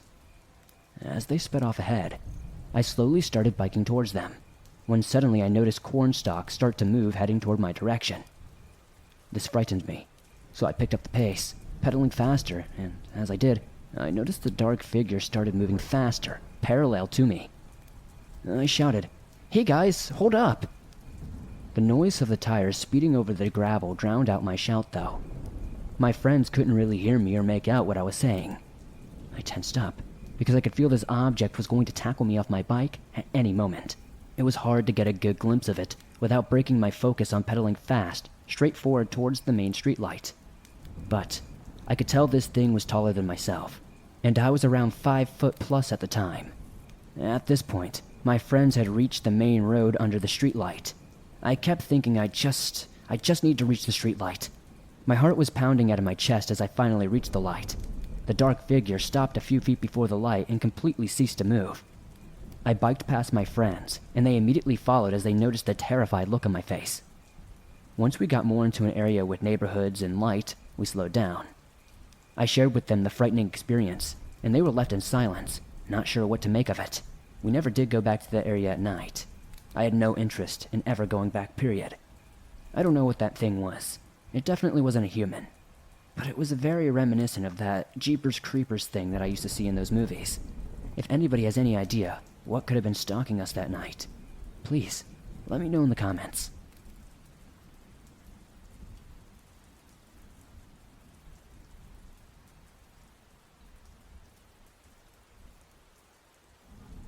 A quick disclaimer before this episode. Many of the names are Mandarin and Cantonese. I did my best to try to get the pronunciations correct, but I'm sure I butchered quite a few of them. Please forgive me. On May 16th, 1997, a 999 call was made from Hong Kong's Kowloon district. The caller was a middle-aged man who incoherently told the operator that he was seriously injured and needed an ambulance to bring him to the hospital. He then hung up after a series of barely intelligible words. The ambulance arrived 30 minutes later and rushed him to the United Christian Hospital in Kwang Tong District.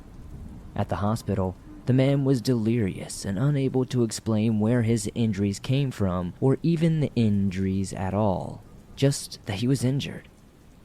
After a doctor examined him, he noted several bruises and fractured bones, likely from a beating, prompting the doctor to inform the police. Police spent several hours questioning the man in the hospital until they finally learnt his information. The man lived in an apartment building in Kwang Tong District and was identified as 36-year-old Chan Muk-ching, and he worked as a sanitation worker at the time. Chan did not know for sure who had attacked him, and he could only identify two of them by nicknames, A.B. and A. Chick. These two people lived in the Sao Mao Ping estate, which is across the street from the payphone Muk Ching called the police from. At 12 a.m. on May 17th, police rushed to the apartment to track down and question those two mentioned previously.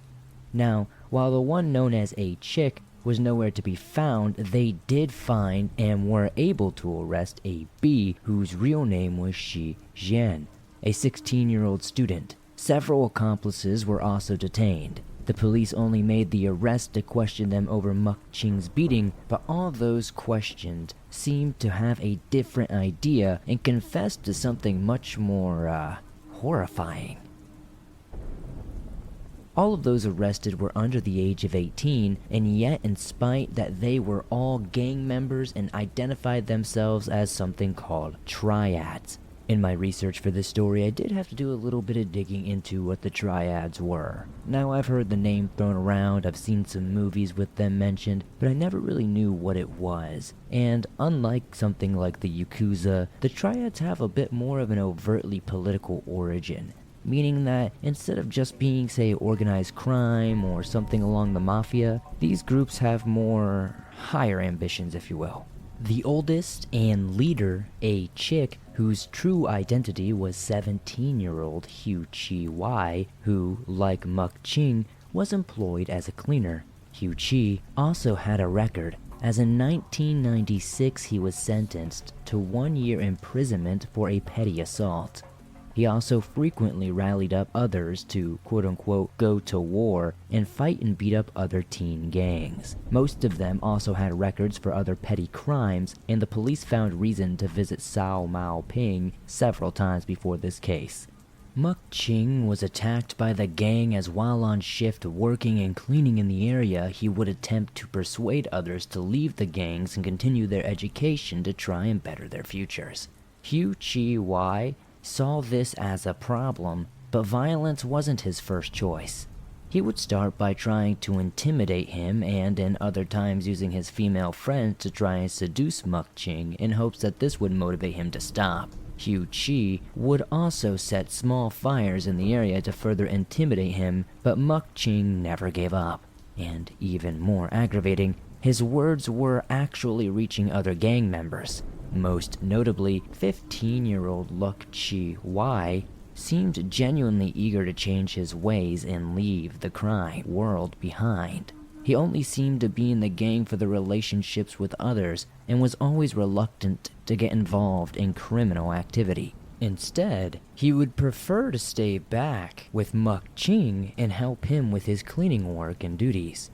On May 12th, Hu Chi didn't want to do his part-time job simply out of laziness, and while he was inside, Muk Ching ended up meeting his mother and explained to her what her son had been up to, and she was shocked. She then told his father, and both of his parents were outraged and scolded and chewed him out.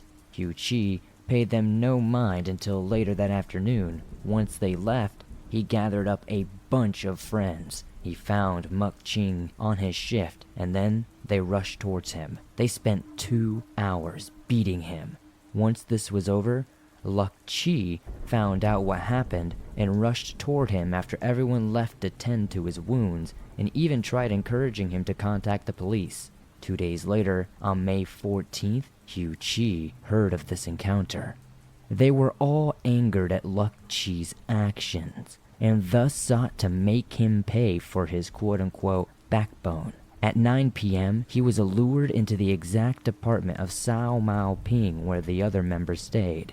Hu Chi couldn't take part due to family and personal issues at the time, so in his place, 17-year-old Fu Hin Chun orchestrated the beating. Hin Chun, in 1993, was sentenced alongside another involved 17-year-old, Mak Kaho, to 1 year of behavior therapy and treatment for a robbery.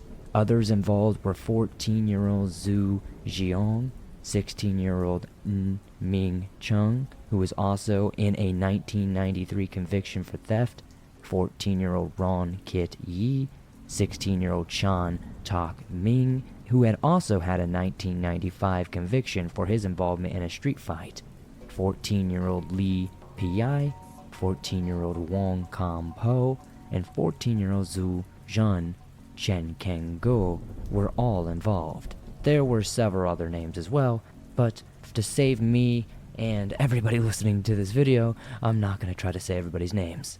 Once Luke Chi arrived, the beating started in full force immediately.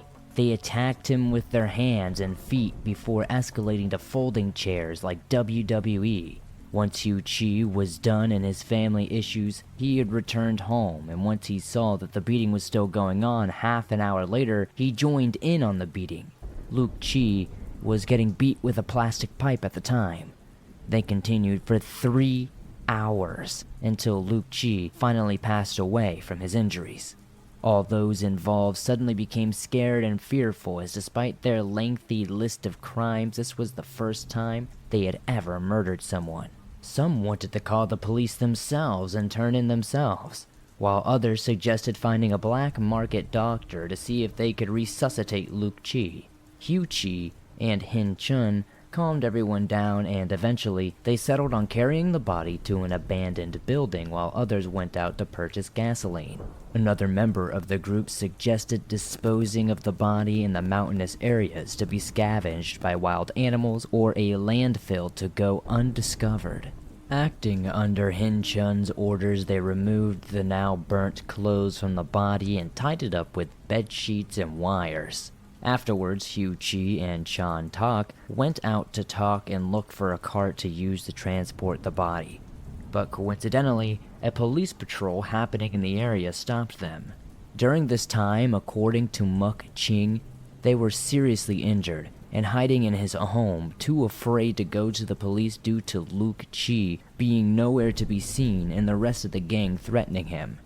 Due to that well-timed police patrol, the gang had to delay disposing Luke Chi's body, but this time was used to purchase some acid and other tools needed to hinder identification and move the body, as well as think of a possible new plan.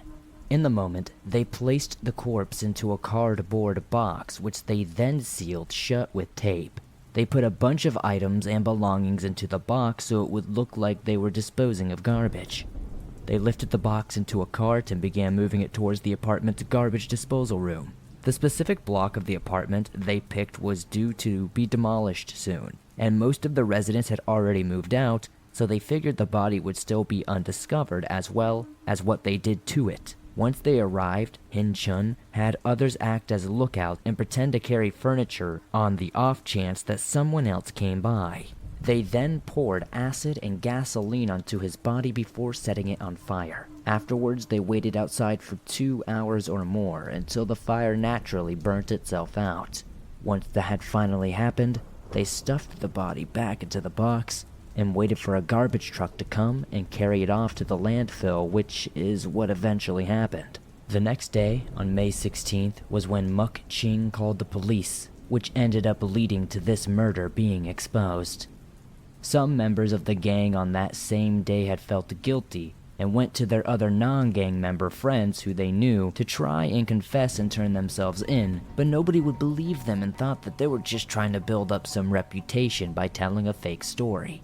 Once all was said and done, the police were absolutely floored, since they never even knew Luke Chi was missing and only arrested them to talk to them about Muk Ching's, assault. But instead, they all confessed to this other murder with little to no prompting from them. In fact, the police struggled to even believe them likewise, thinking that they were probably just lying to build up infamy. Adding to their skepticism was the inconsistent nature of their confessions, with some trying to claim that others did it alone and drag them into it, and others sharing the blame entirely with the team. Pretty much they were hearing 20 different excuses as to why everybody involved wasn't really responsible. Regardless, the police were obligated to investigate, so they headed to the garbage room in that block of the apartment. Police found 2 plastic pipes, a folding chair, a white blanket, a red bucket, a white gasoline barrel, an electric fan, and a pile of charred debris and signs of a fire. But due to the lack of any human remains at the scene, they still couldn't determine that someone had been killed there. The police afterwards went to the local landfill and deployed 120 officers and 4 sniffer dogs who spent 6 hours searching. But after scouring through several hundreds of tons of garbage and waste, no trace of Luke Chi's remains were actually found anywhere. On May 18th, Hin Chun was arrested after his parents compelled and forced him to turn himself in. Hin Chun confessed as well as confirmed to the police that everything said by the others was in fact the truth. Forensic officials combed through the garbage room and extracted some traces of human tissue from the charred debris and objects. But unfortunately, there was way too much damage to use any sort of reasonable information from that DNA, but they were able to identify that the DNA did belong to a child or teenager, and naturally the cause of death was impossible to determine based on this alone.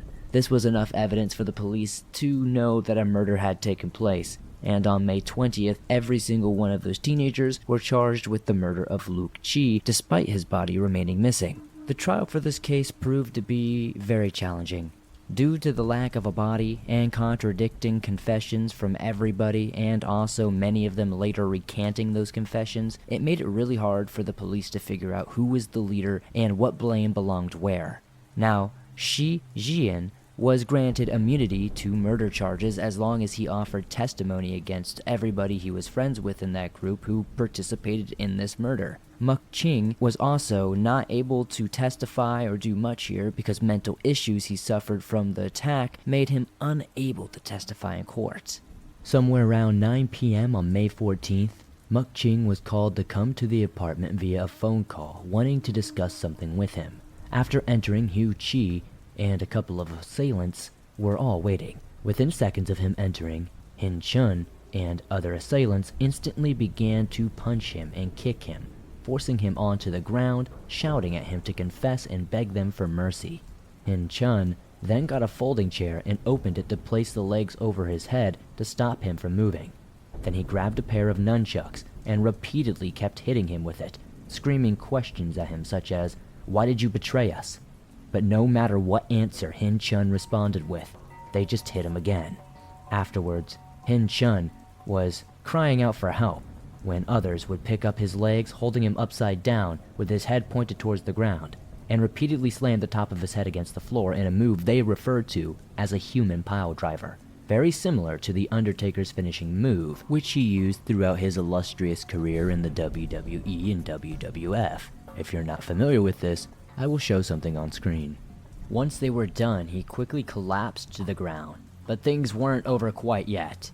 Chan Tak Ming forced a bunch of dates into his mouth while Jin Bao, Zhu Zhun, Shi Jian, and others showed up, having not been present for most of the beating. This is also when Luke Chi was given a brief break while somebody named Lin Chun told him to get up and start cleaning and mopping around. Obviously, after being beaten pretty profusely, this would be quite a interesting task to undertake.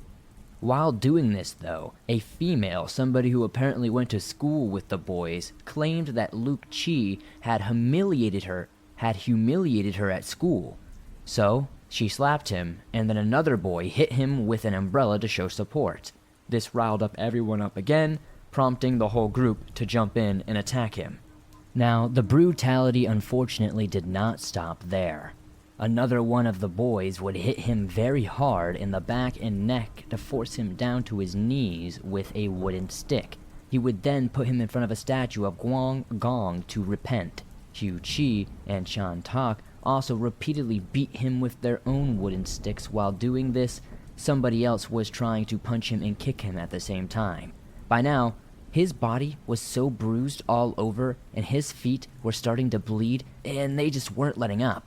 This is when they decided to play some sort of poetry recital type game. At least that's what I think this translation means.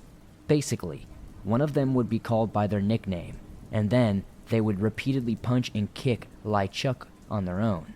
So this essentially means that pretty much every single person in that group at the time, maybe excluding one or two, got to at least beat him individually at least once. They had tired themselves out and started to smoke, and once they were done, 3 or 4 of those involved stuffed the cigarette butts into his mouth. By now, he could barely move, and had begged for mercy, and that he wouldn't do anything more and would never betray anybody again, and that he couldn't go on any much longer. But that's when somebody took him to the bathroom to wash his face, and once they returned, somebody was trying to argue on his behalf and convince them that Luke Chi had suffered enough. A bunch of people tried to force him to kneel again and apologize in spite of him having already done so several times. He knelt down, but before he could even speak, another person suddenly kicked him right in the face, while somebody else hit him with a folding chair. Now at this point, I'm sure you're wondering, how much further could they possibly take this without just killing the poor guy? And I have that same opinion. Now, I know I've made some comparisons to the WWE, but really, hitting somebody with a steel chair, folding chair, whatever, that's the first thing that comes to my mind. It's almost as if they thought this was some sort of video game and treated it like that. Now at this point, most of the group had left, whether it was from fear of being caught, not wanting him to actually die on their own time, or just leaving because they had something else to do. Who could really say? I can say, from what I understand, 2 people returned back, and they had pipes with them. Plastic pipes again. At some point, they were worried about him looking bad, so they would wash him up in the bathroom, put his clothes back on, and try to get him to walk out. From what I can understand, they were getting a bit angered because he was not able to walk on his own, and at this point it was clear that he was likely going to die from the beating he had sustained. So, to take this issue into their own hands, I can almost bet you know what they decided to do. They called up another friend, all 3 of them came together with plastic pipes, and they beat him absolutely mercilessly until he was lifeless. Their only response after he passed out was to try to drag him to the bathroom once more, pour more cold water all over him to wake him up, so they could continue to beat him more.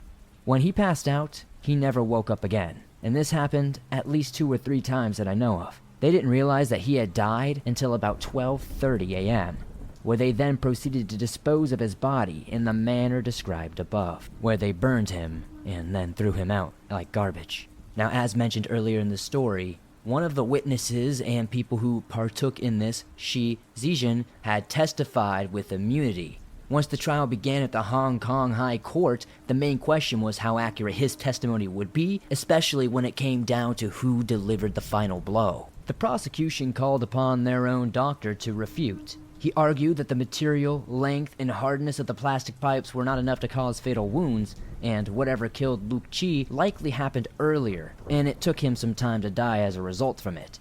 The doctor testified that it wasn't one single blow that caused Luke Chi's death, and instead, all the injuries accumulated and resulted in a hemorrhage, meaning that all the participants shared culpability. It was even argued that he may have still been alive, but with a weak pulse while they were putting his body in that box to dispose of. The judge sided with the prosecution and argued that all involved, except the one with immunity, would be charged with murder regardless of how mild they were in any of the assaults. Now, on January 27th, 1999, the jury returned with their verdicts.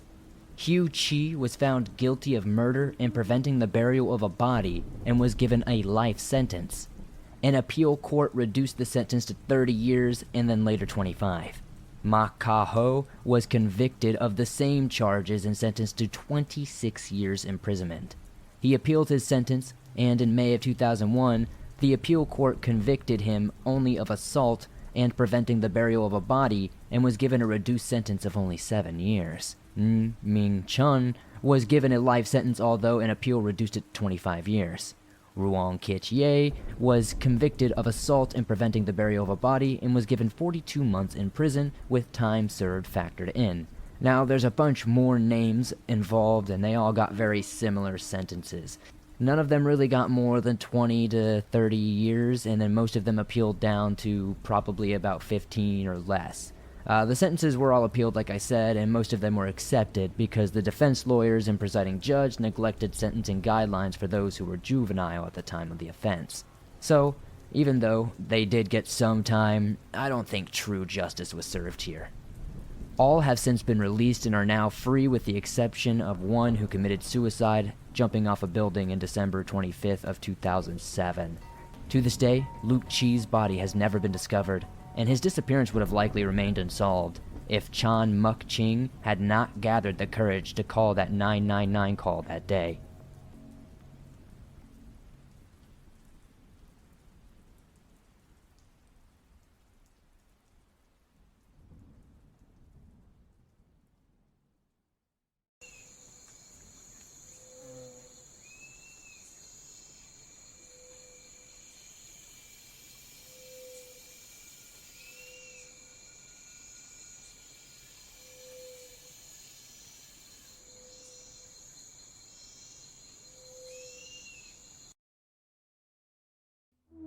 I work in the back of a grocery store in Albuquerque, New Mexico. I'm not going to tell you which one. If you ever find the door yourself, you won't need directions. From the outside, it looks like any other place.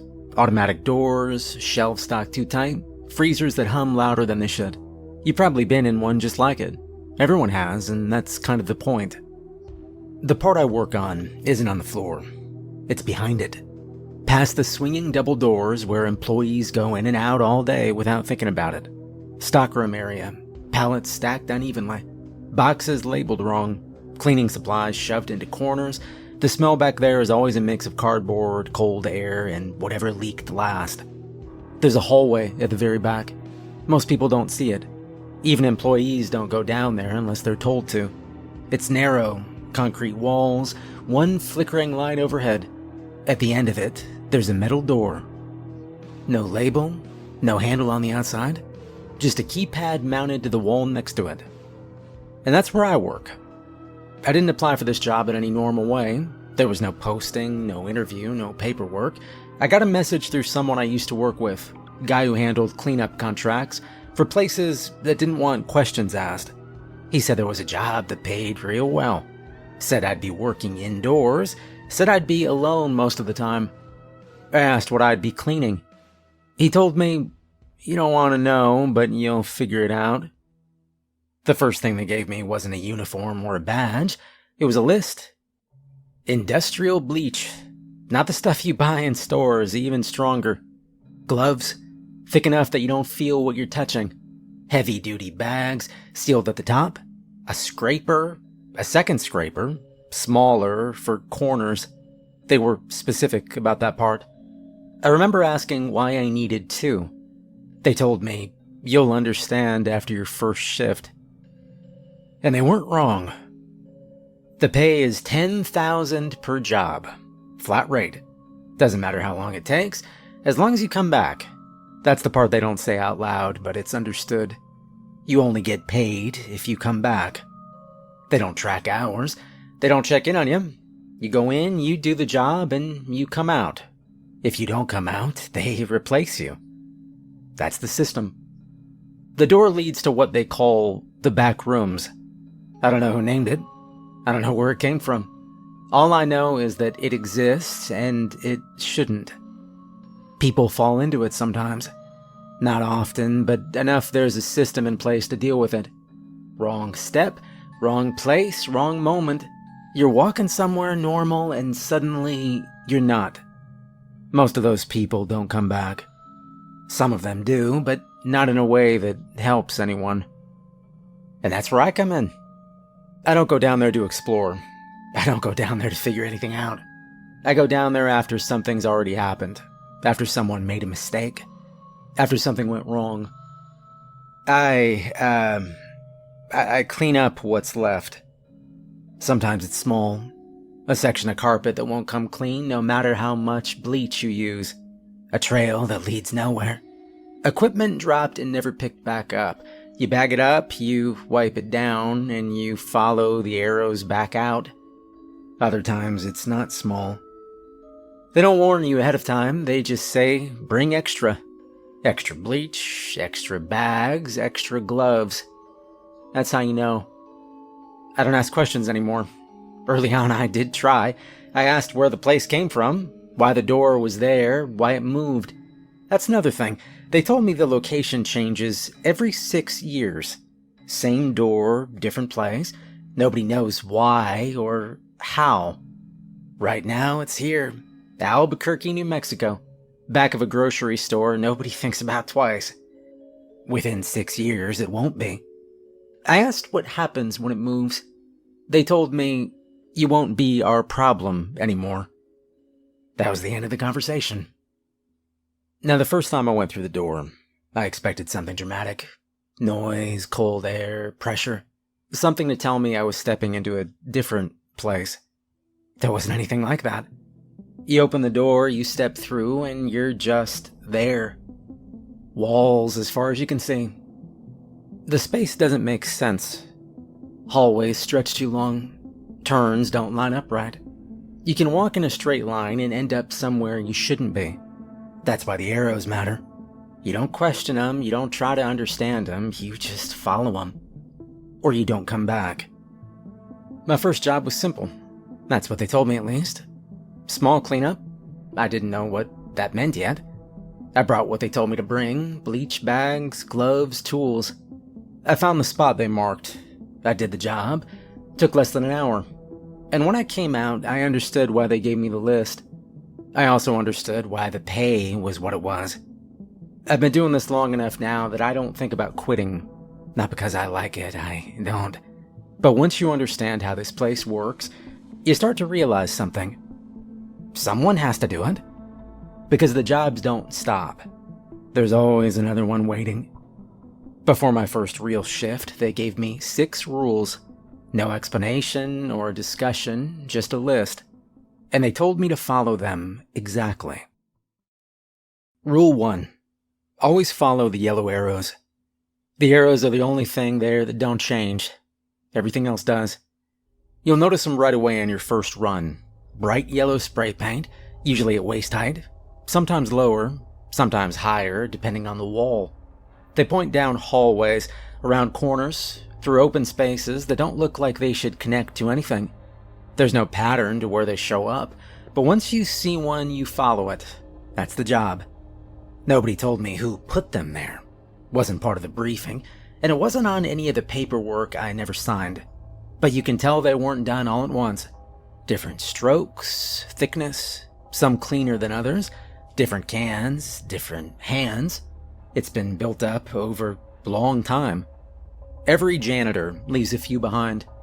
That's how the system works. Before my first real job, they walked me through it in the stockroom. Not inside the back rooms, just standing in front of the door with a keypad. "Follow the arrows," the guy said. "Only the yellow ones." "What about faded ones?" I asked. "Don't follow them." "What about if they look close?" "They're not," he said. That was the whole conversation. The first time you're in there long enough, you start to understand why they're so specific about the color. The lighting down there, it's not stable. It buzzes, flickers, shifts just enough that colors don't always look the same from one hallway to the next. Yellow can look like orange if the light drops. It can look pale if you're too far away. It can look like something else entirely if you're tired. That's how people make mistakes. The job I remember the most was my 3rd week.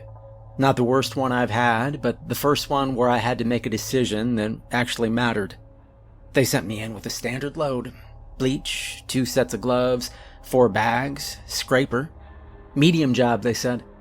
That usually means there's more than one spot to deal with, but nothing spread out too far. I went in, picked up the first arrow, and started moving. The path was clean. Straight lines, clear turns, nothing complicated. That's usually a good sign. Means someone came through recently and updated the route. You can tell when a path's been used a lot. The carpet gets worn down along the edges. The walls have marks where people brushed past too many times. About 15 minutes in, I came to a split. 2 hallways, both narrow, both the same color, same lighting, same smell. That's normal. What wasn't normal was that there were arrows pointing down both. One was the usual bright yellow, fresh enough that you could still see where the paint had dripped slightly at the bottom. The other one was close. Same shape, same direction, same size. Just a little bit off. If you didn't know what you were looking for, you wouldn't catch it. But once you've been down there a few times, you start noticing the difference. The real ones, they're consistent. The color doesn't shift no matter where you stand. The edges are rough in the same way. There's a kind of confidence to them. The other one didn't have that. It looked right, but it didn't feel right. I stood there for a long time, not because I didn't know what to do, but because I could see how easy it would be to get it wrong. Same direction, placement, close enough that if you were a little tired or a little rushed, or thinking about anything other than that arrow right in front of you, you'd take it without a second thought. I took a step toward it anyway. Just one. And the hallway didn't change right away. You don't cross some clear line where everything suddenly shifts. It's gradual. You walk a few steps, maybe 10 or 20, and things start to feel off in a way you can't point to directly. I turned around and walked back. You don't run unless you have to, and this wasn't one of those times. I stepped back into the intersection, stood there for a second, looking at both arrows again, and the difference was more obvious now. The real one was solid, bright, didn't shift no matter how much the lights flickered overhead. The other one looked duller, like it was absorbing the light instead of reflecting it. Same shape and direction, but wrong. I went the right way.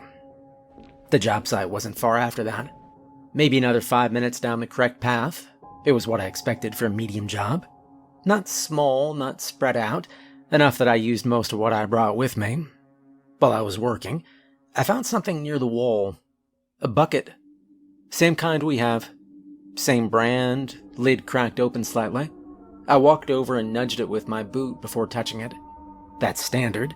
You don't grab anything down there without checking it first, believe me. It didn't move. I crouched down and opened it the rest of the way. There was dried residue inside, darkened, hardened, uneven along the sides, like it'd been sitting there a long time. No tools or gloves or bags, just the bucket. Someone had made it that far. They just didn't make it back. I closed it and left it where it was. You don't carry extra weight out unless you're told to. That's another part of the job. You don't fix everything. You do what you're assigned and you leave the rest. On the way back, I passed the intersection again. Both arrows were still there. I didn't look at the wrong one this time, not even for a second.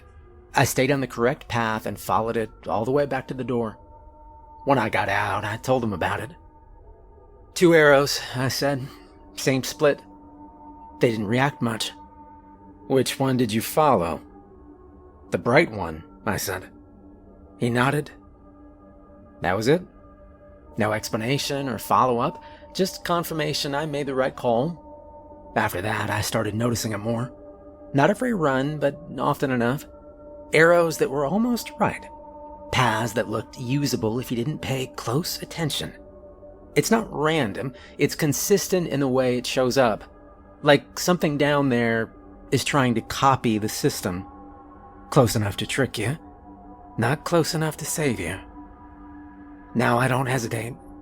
If the color isn't exact, I don't touch it. I don't step toward it. I don't test it. I don't try to see where it goes. There's no upside to checking.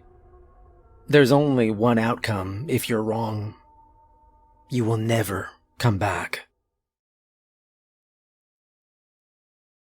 Rule 2. Never stay longer than 120 minutes. They give you a timer before every shift. Not optional or a suggestion.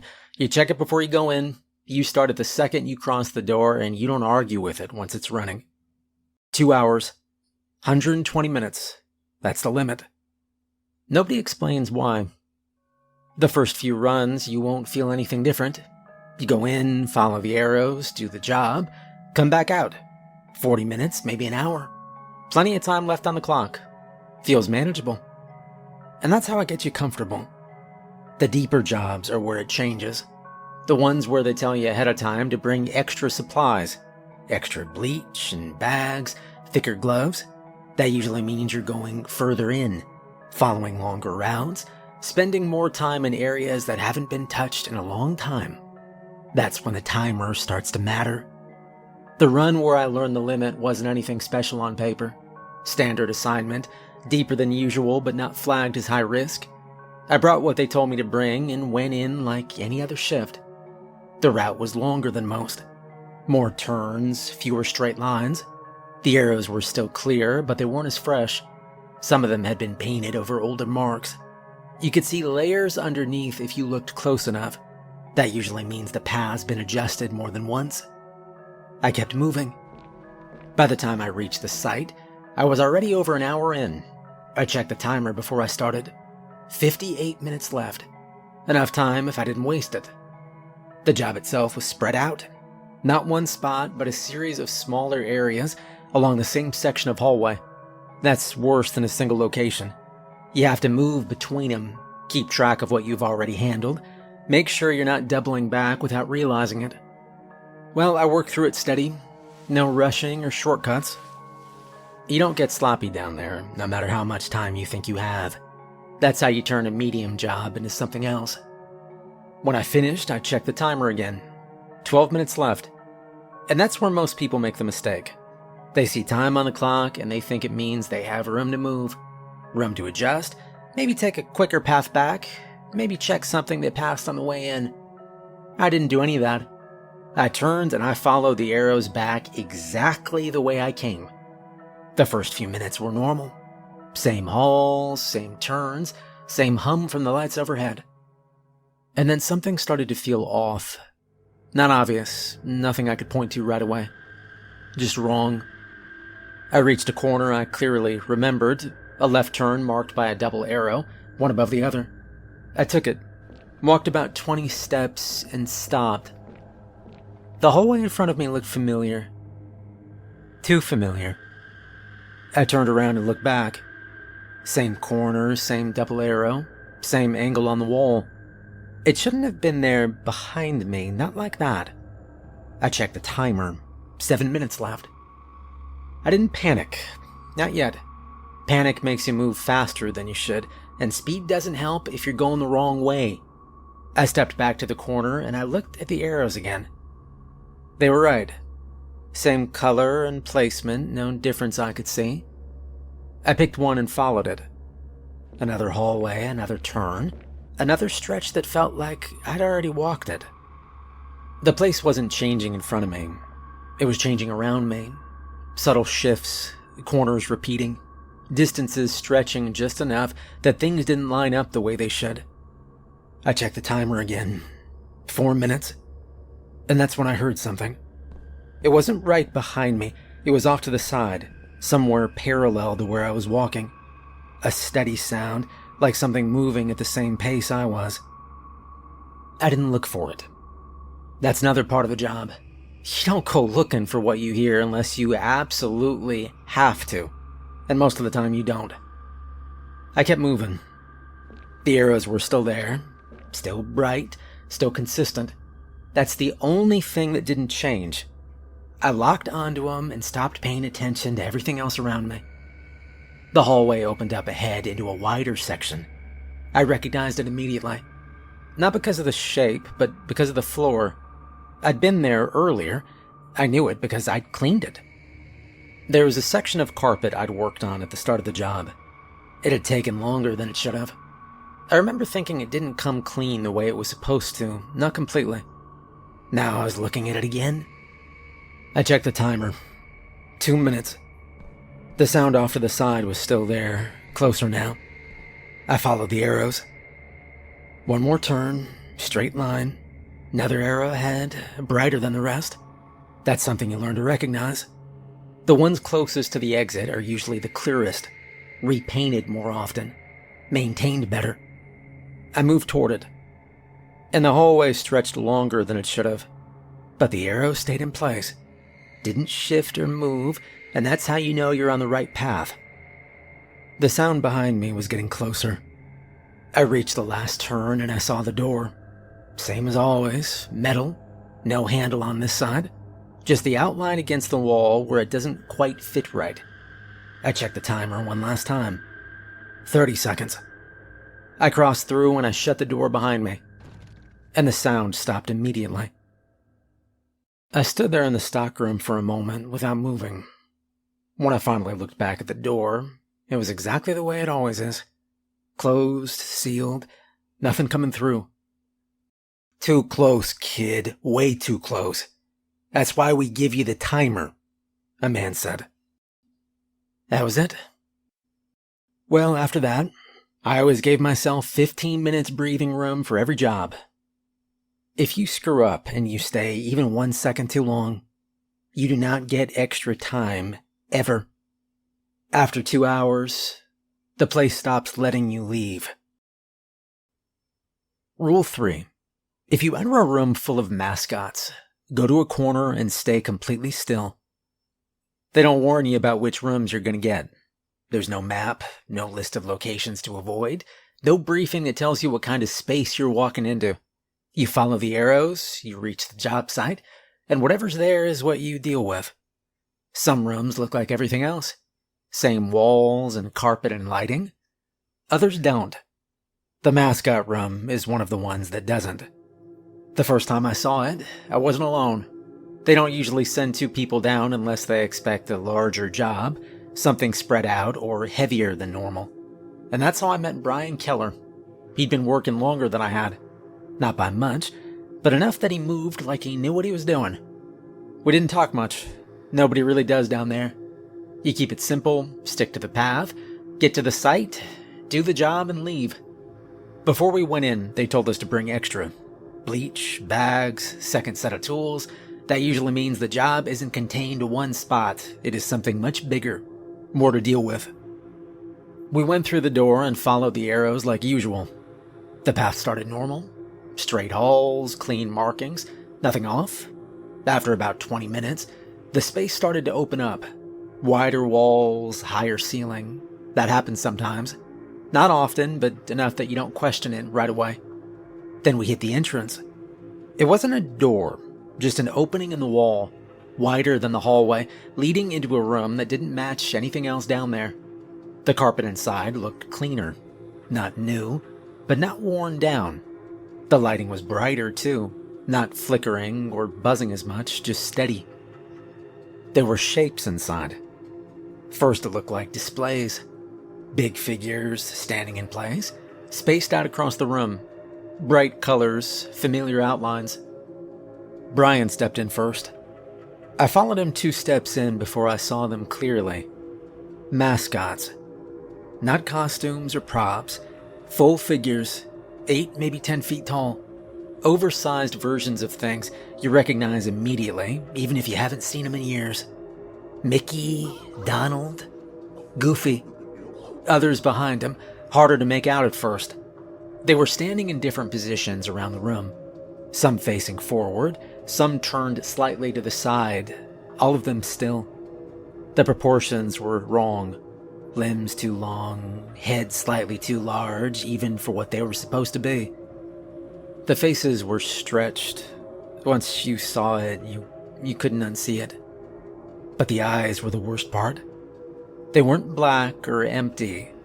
They were glowing.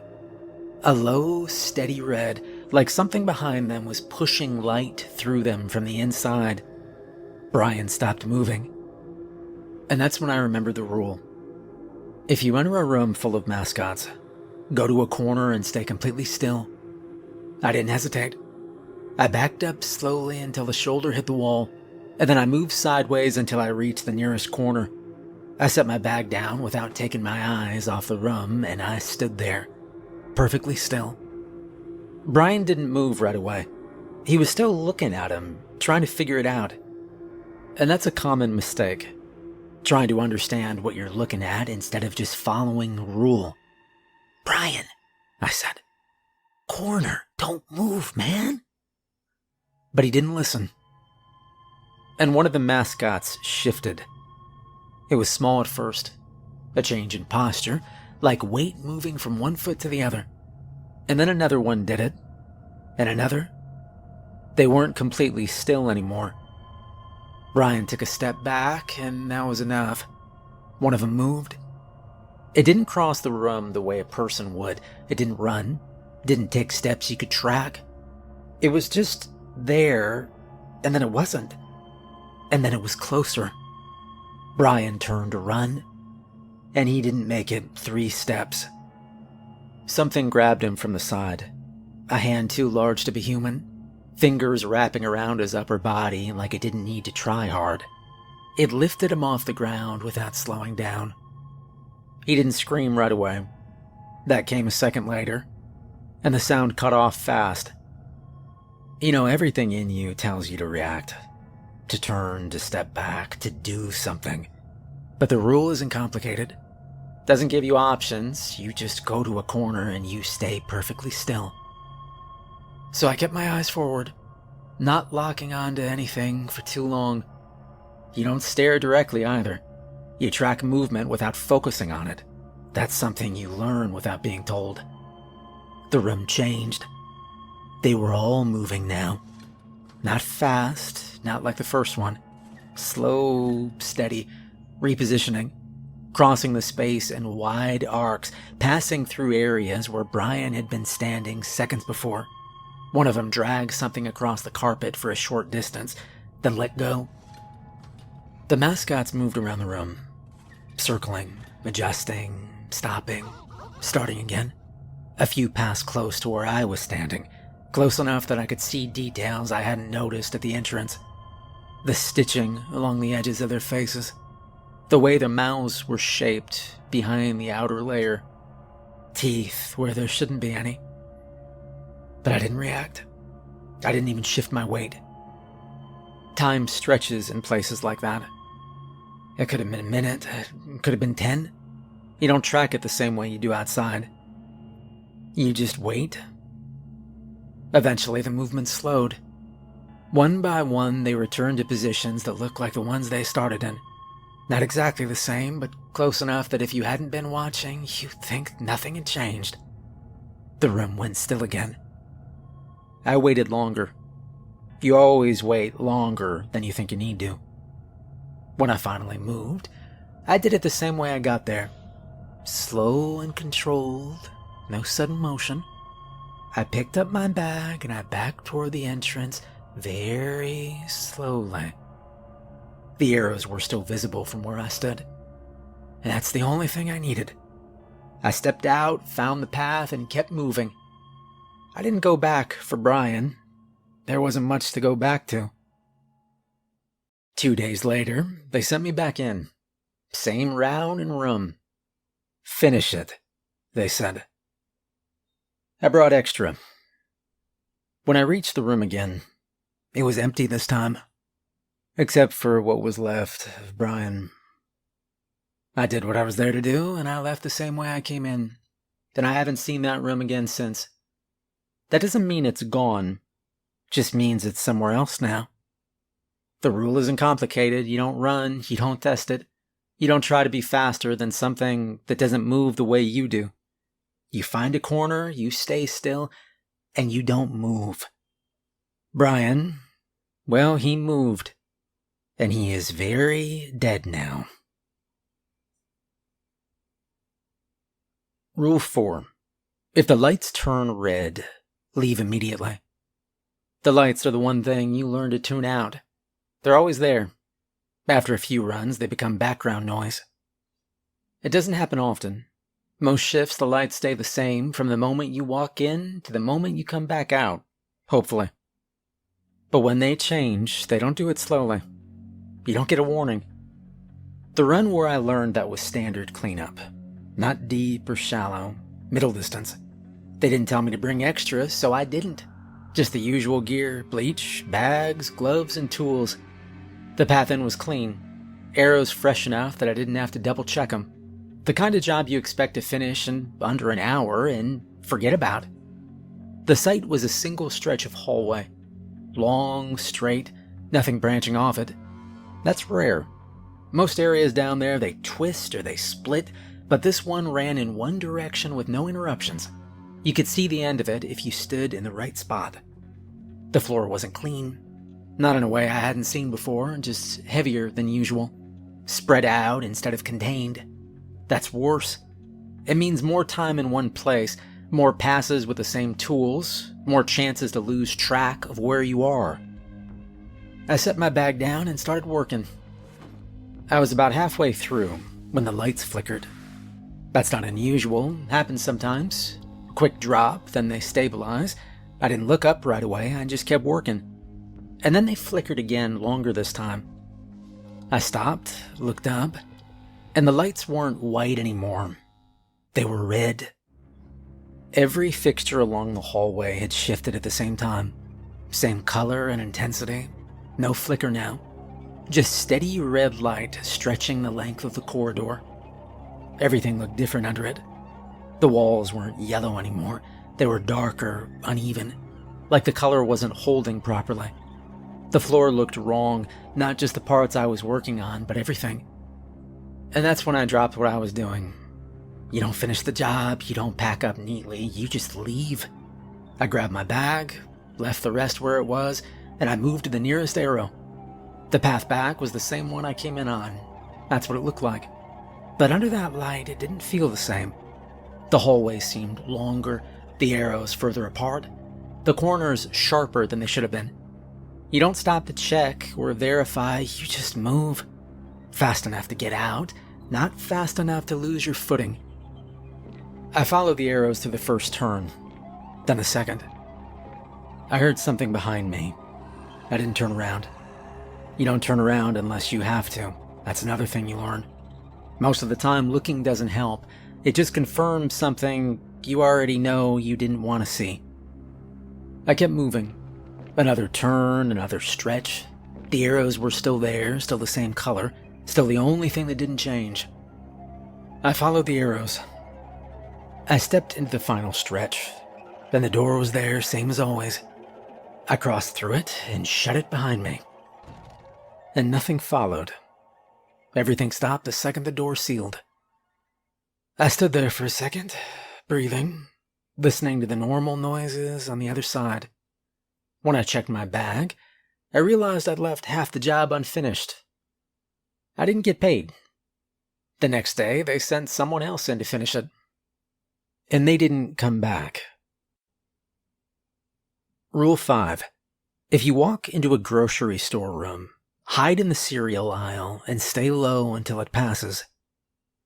You don't expect it when it happens. Most of the back rooms look the same, and then sometimes they don't. The first time I saw the grocery store room, I thought I'd come out somewhere I wasn't supposed to be. Shelves. Real shelves. Fully stocked. Boxes, cans, packaging that looked normal at a glance. Bright colors, brand names you'd recognize. It looked cleaner than anything else down there. Organized. Aisles running straight, parallel, spaced out like an actual store. There were arrows leading in. That's the only reason I stepped inside. The rule wasn't explained, it never is. Just a line on the list. If you walk into a grocery store room, hide in the cereal aisle and stay low until it passes. I didn't question it. I moved straight for the nearest aisle marked with cereal boxes. The shelves were fully stocked. Cheerios. Stacks of them. Row after row, all facing forward like they'd been just set up. Not dusty, not damaged, just perfectly there. I dropped down low and I moved a few boxes out of the way, just enough to create space behind them. And then I crouched, keeping my head below the shelf line, and I held still. I didn't peek too high, didn't stand. I just stayed low and waited. At first there was nothing. And then I heard footsteps. Fast. Not controlled like a person walking. They were uneven, heavy, moving fast through the aisles without slowing down. The sound of something brushing against shelves as it passed. I didn't move. The steps got closer. Closer than I expected. And then I saw it. Through the gap between the boxes. Legs. Baggy white pants, kind of like a clown. Hanging loose around the legs. Moving too fast for the fabric to settle properly. There was something on them, dark, uneven, that stood out against the white. And then it stopped. Right in front of me. I could see it clearly from the knees down. It didn't move, it just stood there. I stayed low. It was listening. It was waiting for something. I kept my eyes fixed on the same spot, not tracking it or trying to see more than what was already there. But it stayed longer than anything else I've dealt with. I didn't move. After a while, the steps started again. Fast. Same direction it came from, same speed. Gone just as quickly.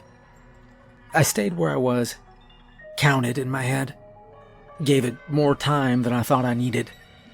Then more. When I finally moved the Cheerios boxes, I did it slow. Pushed the boxes back into place, stood up just enough to see over the shelf and check the aisle. Empty. The room looked exactly the way it did when I walked in.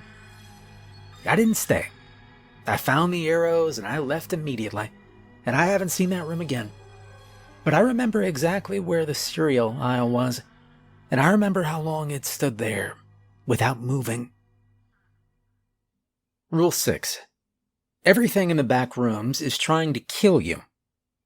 The first 5 rules give you something to do. Follow, watch, leave, stay still. This one doesn't. It just removes the last bad assumption people bring in with them, which is that something down there might not be all bad if you understand it well enough. Yeah, that's not how it works. There are no neutral spaces, no harmless rooms, no entities that can be ignored if you just keep your distance. If it exists down there, it has a function, and that function is to kill you. You start to see it in the work. Not in any one job, but in how the place behaves over time. Areas that were clean don't stay that way. Paths that were stable shift just enough to catch you if you rely on memory instead of arrows. Equipment left behind gets moved, not randomly, but in ways that put it in front of you again when it shouldn't be. Even the rooms that look like they're doing nothing, rooms that are empty, hallways that are quiet, still require you to follow the rules exactly. Because the moment you treat them like you're safe is the moment you stop paying attention. The job exists because people keep going in and not coming back. That never slows down, doesn't taper off. There isn't a version of this where the place gets figured out and the work stops. I'm always going to have a job. There's always another call, always another section that needs to be handled, always something new that shows up where it wasn't before. You can clean what's there in front of you, but you're not fixing anything. You're just resetting a small part of it long enough for the other person to make it a little further before they don't. So you follow the rules, not because they make you safe, exactly, you're not safe down there, but because they keep you from making the obvious mistakes. You don't test anything, you don't improvise, and you don't assume that something is harmless just because it hasn't done anything yet. Down there, that's the difference before finishing a shift and becoming the next one someone else has to clean up. If you think something isn't dangerous, well, that's when you die. And that's it, I guess. I mean, you'll probably never need any of this. As far as I know, there's only one active entrance in the US at a time. Moves every 6 years. We don't know how and we don't know why, but it does. Right now it's here in Albuquerque, New Mexico. In the back of a grocery store you've probably walked past without noticing if you live here. In a few years, it won't be here. So yeah, you'll hear about the back rooms eventually.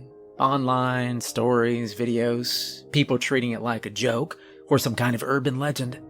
That's fine, believe whatever you want. Most people do. But as far as I know, I am the only janitor on staff that has a long-term survival rate. Meaning, I'm the only one that's not dead yet. So you might want to listen to me.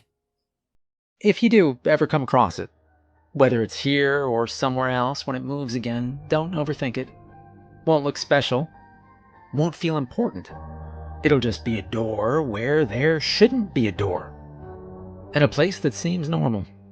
A stockroom, a mechanic shop, maybe an airport, maybe somewhere even smaller like a closet. If that happens, don't try to understand it. Just follow the rules like I've laid them out, and maybe you won't die.